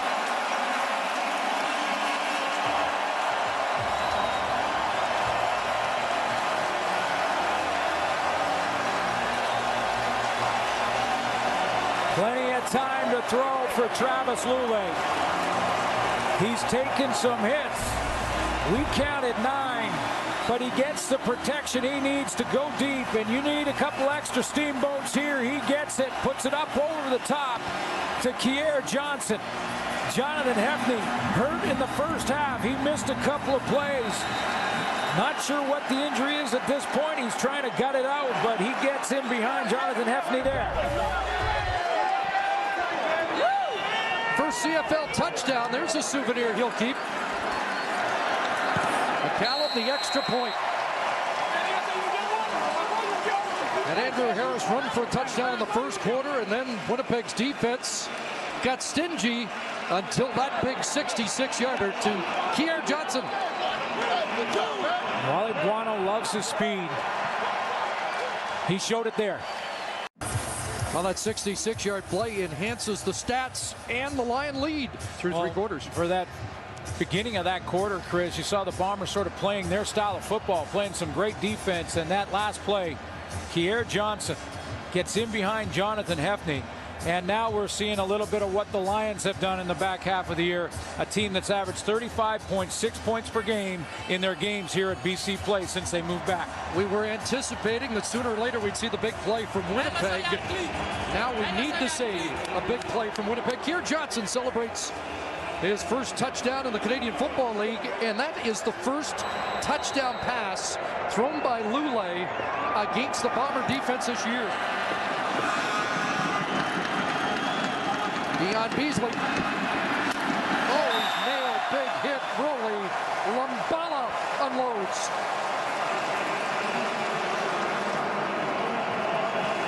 Go back to that touchdown and show you how the matchup was created. Kier Johnson is normally a wide receiver, and he's on Jonathan Hefney, but the Lions are going to go with waggle motion down here. They put Sean Gore out at wideout. Now he's on Javon Johnson. Watch Gore come down, and out of the backfield comes Kier Johnson. Now he gets the matchup on Hefney, who is way on the outside shoulder, and gives that inside post lane or seam lane to Kier Johnson. He's a chase from the get-go. Here comes Garrett around the edge, and Dante Marsh meets him and brings him down at the 40, but that's a first down play. Jonathan Hefney's usually covering from inside, but you see with Kier Johnson, he's way on the outside shoulder. He's opening up the inside lane. Now you can do that if you have safety help from Ian Logan over the top, but Ian Logan's nowhere to be seen, and that's where Hefney gets in trouble. He's in a chase from the outside in. Kier Johnson breaks that tackle, has the Lions touchdown.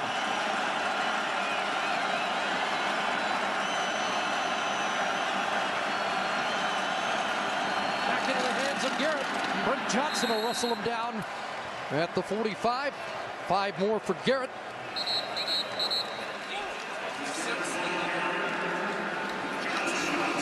Said his goal was to be the MVP in this game. Well, that Kier Johnson gets the crowd back in it. That touchdown. This is good play calling from Paul LaPolice. Try and slow things down. Try and get a couple of first downs along the ground. Grind it out a little bit. Take a little bit of the wind out of the sails of this crowd right now. That's going to be important here. Got to convert. 2nd and 5. Here's some trouble. And down he goes. And there is Khalif Mitchell. All CFL defensive tackle. He is just a beast. And he's working on Steve Morley. And it doesn't seem to matter who he plays against this season. He has been impossible to stop. Look at the great hands. Push and collapse the pocket while he's got one hand up closing down the passing lane on Buck Pierce. He continues to collapse the pocket and gets there. Glenn January shaken up. Angus Reid was saying the other day that Khalif Mitchell's like that guy you had in public school in grade 8 with the beard, who looks like he's 4 years older and that much stronger than everybody else in school. A dominant player who the Lion offensive linemen get tired of practicing against. They say they look forward to watching him take it out on the other team. And in his spare time, plays classical piano. Who'd have thought? Self-taught, by the way, and is good. Let me know when we on. right now. Look, red light. Go to tell us something. You're on, Khalif. It's my turn to shine. Florida. That's what we do. It's my turn to shine. That's what we do. I think it's a game. One play at a time. That's how we going to do it. And they've been doing it all year long. 30 sacks in their last 10 games. Winnipeg led the league with 55, but the Lions had 54 and had some momentum coming into the playoffs. And it looks to me like Khalif Mitchell's just getting started. Borum has to kick it away.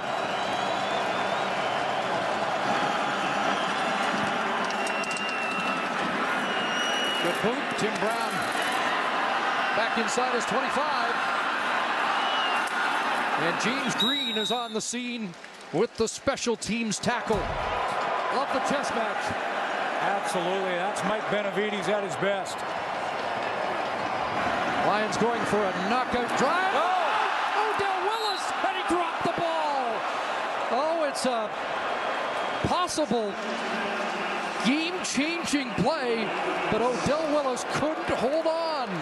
It looked like he started to run before he had possession, just juggling it a little bit. Odell Willis is going to go up the field, locked up on Ben Archibald, a matchup we've been watching in this second half. Travis Lulay never sees him. He was hidden behind Archibald, but Odell Willis tried to run before he had possession of the football and had locked it down and loses the handle. If he catches that, he scores. 2nd and 10. Lulay over the middle. Arlen Bruce, they say incomplete. Bruce thought he had the catch, but it looked like it skipped into his hands. Now let's take a look at this one. Yeah, we may get a challenge because Bruce is convinced he made the play. And from this vantage point, I thought he did too, but the official was right on the scene. And here comes the challenge flag. Well, Arlen Bruce was able to talk Wally Buono into throwing the challenge. Let's just take a look. He'd get his elbow down. Tough to tell from that angle if it bounced up to him. Officials in a pretty good spot. BC is challenging the ruling on the field of an incomplete pass. The play will be reviewed.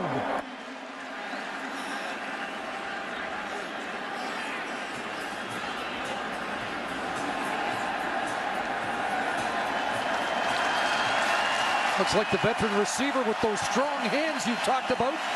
Boy, are they ever. It is. I think he made that catch. He did get those hands underneath the football. You saw some air right underneath it. You know, Arlen Bruce has a reputation, and before Wally Buono acquired him, Happy birthday. he needed a reference, and he called his good buddy Dave Ritchie, who had coached Arlen Bruce in Winnipeg. And Dave, who's recovering from back surgery, watching in the States, I'm sure, said Arlen Bruce is a guy you want on your team. And he has helped turn this club around. Chris, we've done a lot of games, and when the rumors of Arlen Bruce and him being an issue in the locker room came up, I started asking all of his teammates, and I couldn't find one that would say a bad word about Arlen Bruce. This is a guy who, one of the first guys to show up at practice, one of the hardest working guys. I mean, talk to the BC Lion coaching staff. After review, it was a completed pass. The ball was caught at the 43-yard line. It will be first down BC. And when I talked to the coaching staff about his work ethic, they said it's unbelievable. They thought G. Simon had that great, and he does. And maybe the greatest work ethic along with Milt Stegall in the league's history. But Arlen Bruce comes in, and he works the scout team as hard as he does when it's offensive emphasis in practice. Third catch of the game for Bruce, a first down. Andrew Harris spins off, and look at Harris up to the 52 before he is tossed down. There's such a fine line. Odell Willis has a game-changing play in his hands and can't hang on to it. A play later, Arlen Bruce over the middle makes a catch And all of a sudden, the BC Lions are 3 yards from crossing over that center stripe again. Jason Vega with the tackle on Harris, but he has 9 on the play. It's second short yardage. And you can see Jarius Jackson comes in with the jumbo team. Big Lambala and Harris in behind. Surge off the right side, and Jarius Jackson behind. Dean Valley has the first down. There was some concern, and then during the week, the most important game, these men's careers, that Odell Willis had lost a little bit of his focus. Started talking on Twitter and had the teammates talking about him. And there was some who wondered, would that affect the focus? That's a game-changing play. Javon Johnson was one of them.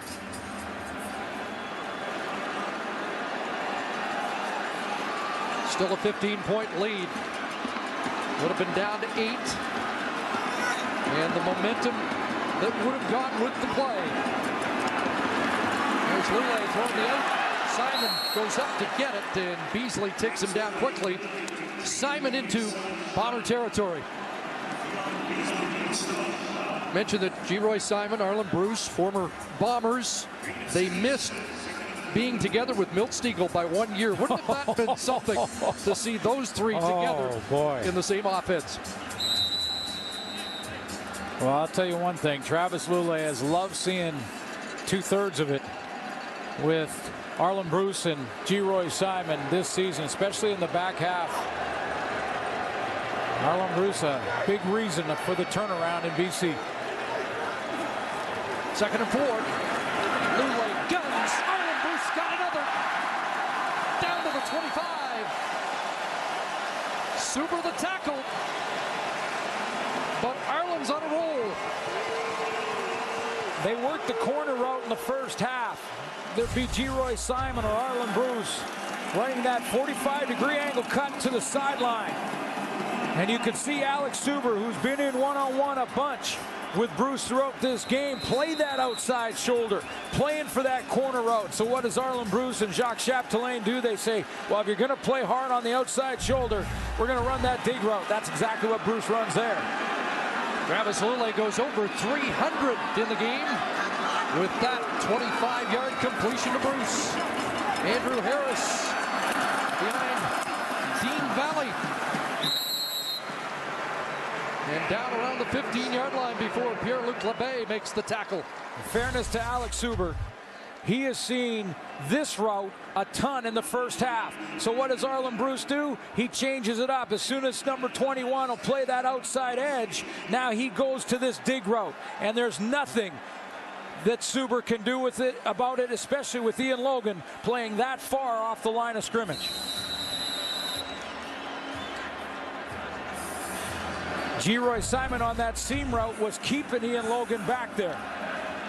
So the two in tandem, successful on that dig route. 2nd and less than a yard. Jarius Jackson in. Short yardage team, but did they get greedy? No. Jackson just goes outside. And he's got the first down as he turned the corner. The Notre Dame product, the veteran, comes up with another first down for BC.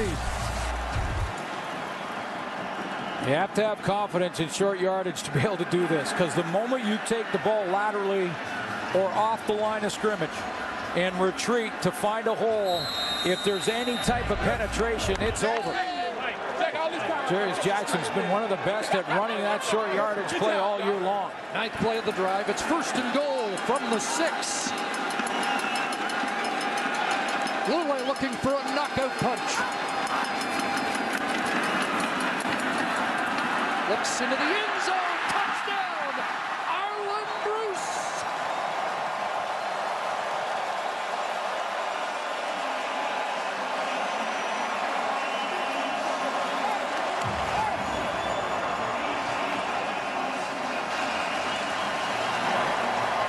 And the man who helped turn the Lions season around might have just sealed the deal. Odell Willis can All he can do is watch. Arland Bruce in the bunch formation. Again, with an in route, a dig across the middle.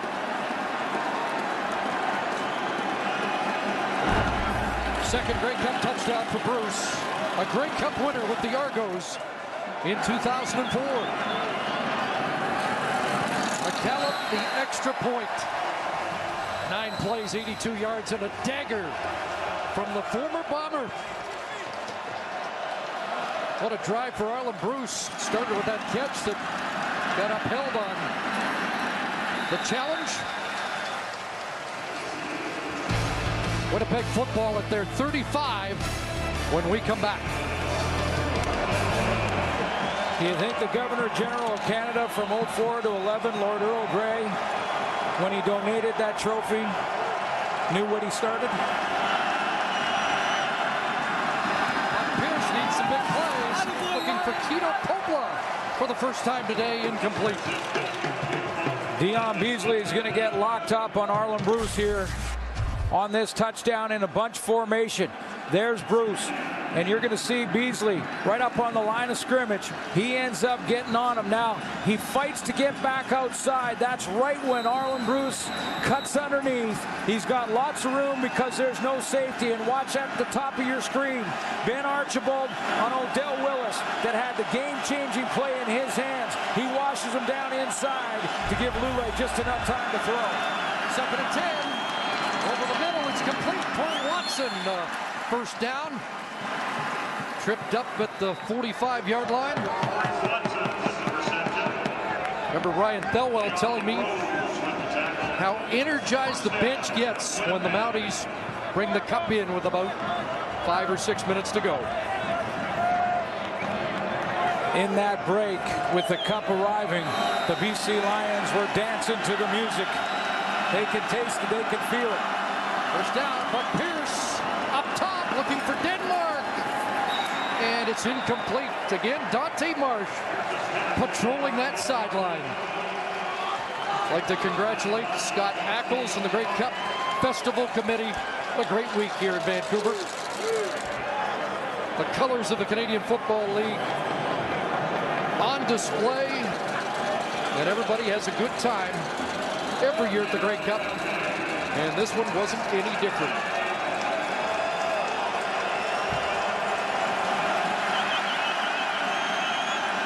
It's what they're chasing, and the Lions are 5 minutes away.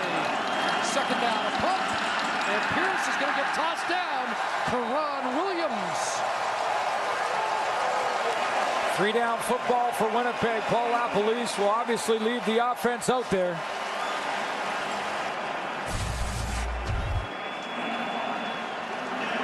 Ron Williams off one end.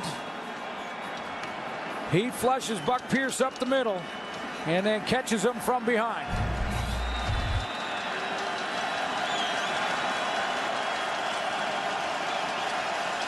So 3rd down, the offense has to stay on, and they have to get 10 yards. Terrence Edwards, first down. And there's still some life in the Bombers. And they're going to have to push the ball, get the plays called on the line of scrimmage. What a turnaround drive for Travis Lule. After Odell Willis dropped a game-changing interception, he would have scored. That would have made it an 8-point game. Travis Lule put together a 6-minute drive, 82 yards to the touchdown. Now Buck Pierce is under the gun. Back-to-back touchdown possessions by BC, and now Pierce airing it out. Jump ball with Greg Carr. He's got it. Touchdown. Carr out muscling Corey Banks. Still some life left in Winnipeg. The time clock, their enemy now. But what a play by Greg Carr at the top of the route. And you're right, Chris, it comes down to that matchup that Dwayne Ford talked about, that Paul LaPolice had to show you and had to make those changes as the game went on to go to this matchup. Dante Marsh is in great position, but Carr fights underneath, gets to that football. It was Marsh he beat. First time the Lions have seen Greg Carr this year. He did not play in the 2 regular season games. Brown Williams took a knee, and he's getting some attention before the point after. But Buck Pierce had told us earlier this year, I can go to Carr anytime because he's got a physical mismatch against anybody covering him. A building block, 100 yards receiving. Just 25 years old in his 2nd year, so huge upside for Greg Carr out of Florida State. Big play to give the Bombers some life here. So 3:32 to go. Does Paul LaPolice short kick here? I don't think so. I think, at 3:32, kick it deep, you get a quick 2 and out. That doesn't take much time, but he needs that from his defense. He may need a short kick before it's over. I think he gets a deep one here before the warning. For him to boot it away. And Andrew Harris will go down at the 34-yard line. And now Travis Lulay will try and keep the football away from Winnipeg as long as he can. And the Bombers will try to force a 2 and out or something even better than that, the turnover. And for the Lions, this is where that offensive line has got to come through for you. Over 300 yards passing for Travis Lulay, and it was a tough 320 as well, especially between those 2nd and 3rd quarters. The Bomber defense tightened up, but a couple of big plays in the 4th has opened it up a little bit more for Travis Lulay. But this is where the Lions O-line has really got to get off the football, try and create some space for the running game.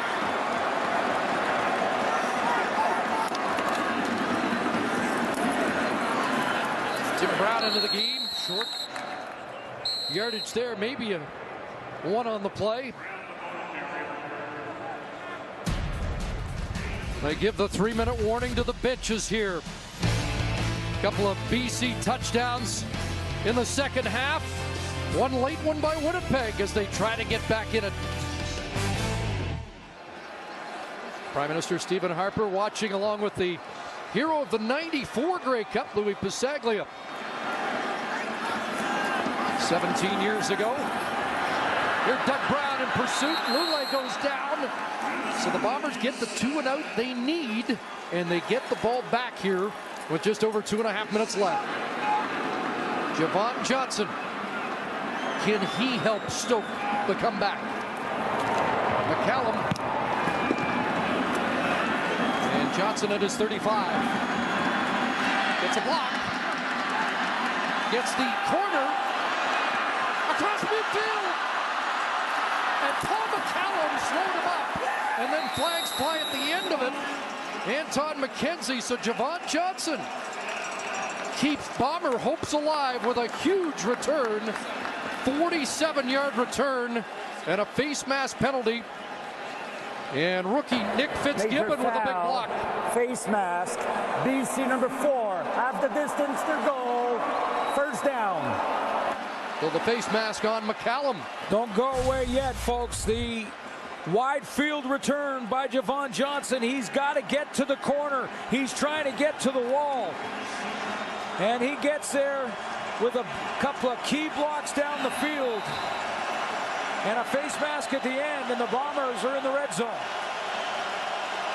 There's the 15-yarder. First down on the 14.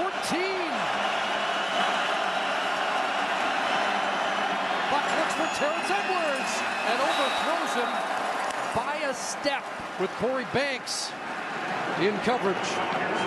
We talked about positioning by the defensive backs and how an outside position can get you in trouble.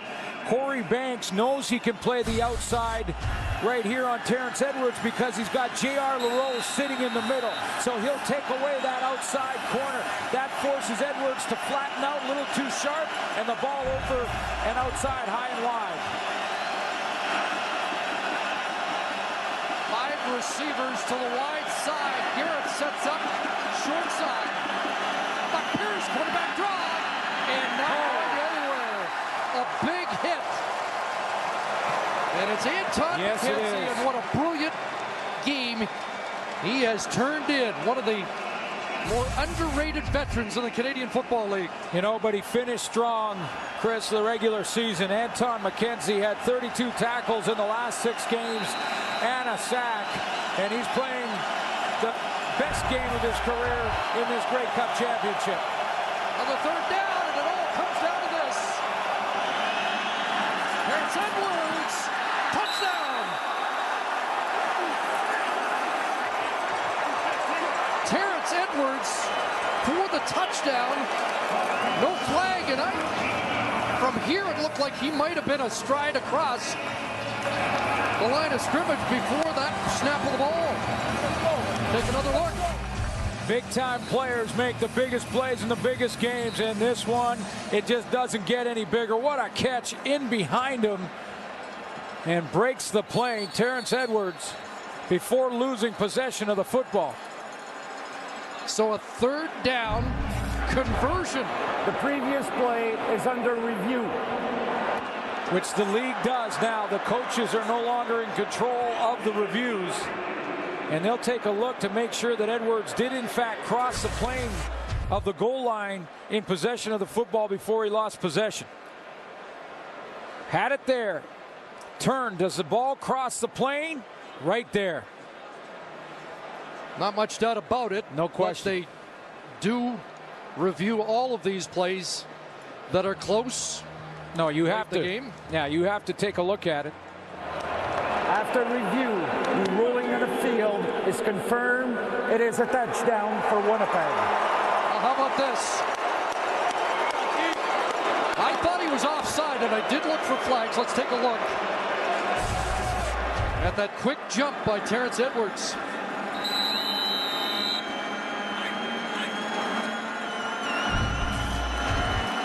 Extra point is good. They don't go for two yet. They've got one more touchdown before they go for two. Minute 37 on the clock. Slapbacks are going to get the benefit of the doubt as they roll towards the line of scrimmage like that. Let's take a look. The left foot on the line. The ball just snapped. Perfect timing. Great timing from Terrence Edwards, and the no call, the right call. Ray Elgard rule really wasn't even tested there. But, you know, he made it look easy, Chris. That was a big-time catch. On third down, the game on the line to give his Bombers a chance. The throw behind him in tight coverage. Terrence Edwards comes through. And now we speculate the short kick. Yes. I think you do here. I mean, you know, another 30 seconds or so, and I think Paul LaPolice goes ahead and kicks it deep one more time. But now you try the onside. They're going to load up the wide side of the field. No lead is safe. And this got very interesting. Jump ball. Rugby strong. Winnipeg football. Did it go 10 yards? Not sure it did. I don't think it. I don't think it went. Yeah, I don't think it went 10 yards.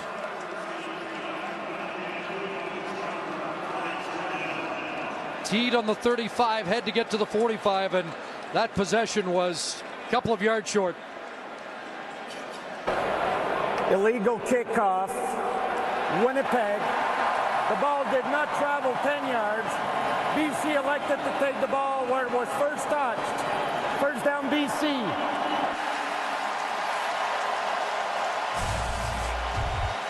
You'll see a great look at it. Ball set up on the 35. And it just bananas back towards that original line and does not get to the 45-yard line. It's about 3-4 yards short. Yep, Greg Carr is a guy you'd expect would come down with a ball like that, but has to go 10. Pitch to Andrew Harris. Lions are first down away. Harris trying to stay in bounds, and he's collared down around the 32-yard line.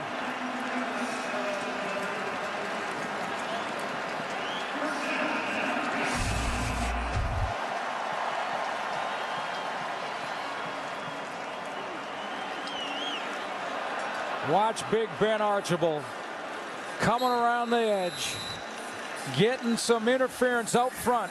of Tim Brown. He's had himself an outstanding football game. Anton McKenzie, Ben Archibald, containing and completely dominating Odell Willis in the first half. Free agent signing that solidified this offensive line. Harris again. Down inside the 30-yard line. 0-5. Timeout. Winnipeg. 1-6. And now a minute 24 away from Grey Cup champions. Who'd have thought a team could go 4-14 and stand pat? And who'd have thought a team could go 0-5, 1-6, and keep it all together? 0-5, and to get to the Grey Cup after that start has never happened in CFL history. Wally Buono said last week, if you stick around long enough, you'll see everything. And he said, this was something I hadn't seen before or experienced. But he knows his way to the winner's circle, and he's close to doing it for the 5th time.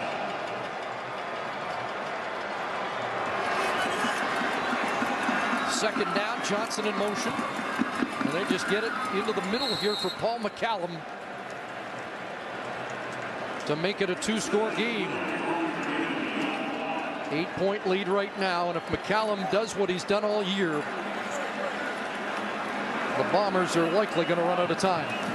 Well, the Bombers here are going to have to load up one side, come off the edge, and it all comes down to one play. They have got to try and get the block here. Got Doug Brown in the middle of that. Yeah, good push by Doug Brown. The 6'8". You know, McCallum knows he's got to get it in the air in a hurry. From 33 yards out, Paul McCallum does just that.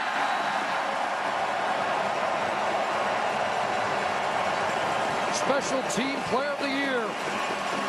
May have put this one out of reach. Well, it was the best year in CFL history for a kicker. You mentioned it earlier at 94.3%. That's a CFL record. A CFL record 30 consecutive. Outstanding Special Teams Player Award.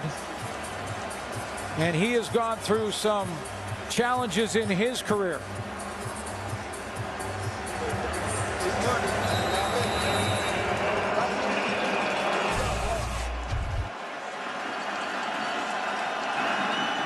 He's had the Bombers' number.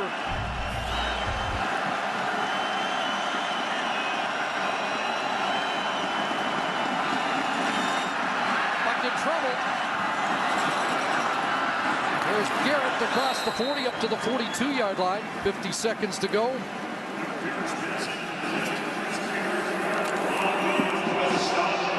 It would be Wally Buono's 5th, tying Don Matthews. His 9th appearance. Beat the Bombers in '92. He beat the Bombers in '01 as a head man in Calgary. And looks like he's ready to do it again. Greg Carr across the middle, not going very far. Stretches out across the 45, which should give him a first down. Nothing takes nothing away from a great season for the Winnipeg Blue Bombers. What a story with sellout crowds in Swaggerville. Congratulations to the Bombers and their fans. And Buck Pierce proved he can lead a team to the Cup. Paul LaPolice did a tremendous job, 4-14 a year ago, to winning the division in 2011. Buck looking downfield. Corey Watson couldn't bring it in. J.R. LaRose was there, and Watson knew he was there. All Doug Brown can do as the final few seconds of his career tick away is watch. And that's the thing that really exemplified this team, was that never quit attitude. And even when this one got out of hand, they kept battling. He insists at 37, this is it. His play would indicate there still might be one more year, but he's certainly been staunch in his stance that this will be his last game. Second down. Buck takes a hit. Downfield incomplete. Well, they scored on a third down play on their last series. Staring 3rd and 10 in the game here. And Buck shaken up. That throwing hand looks like it's been injured.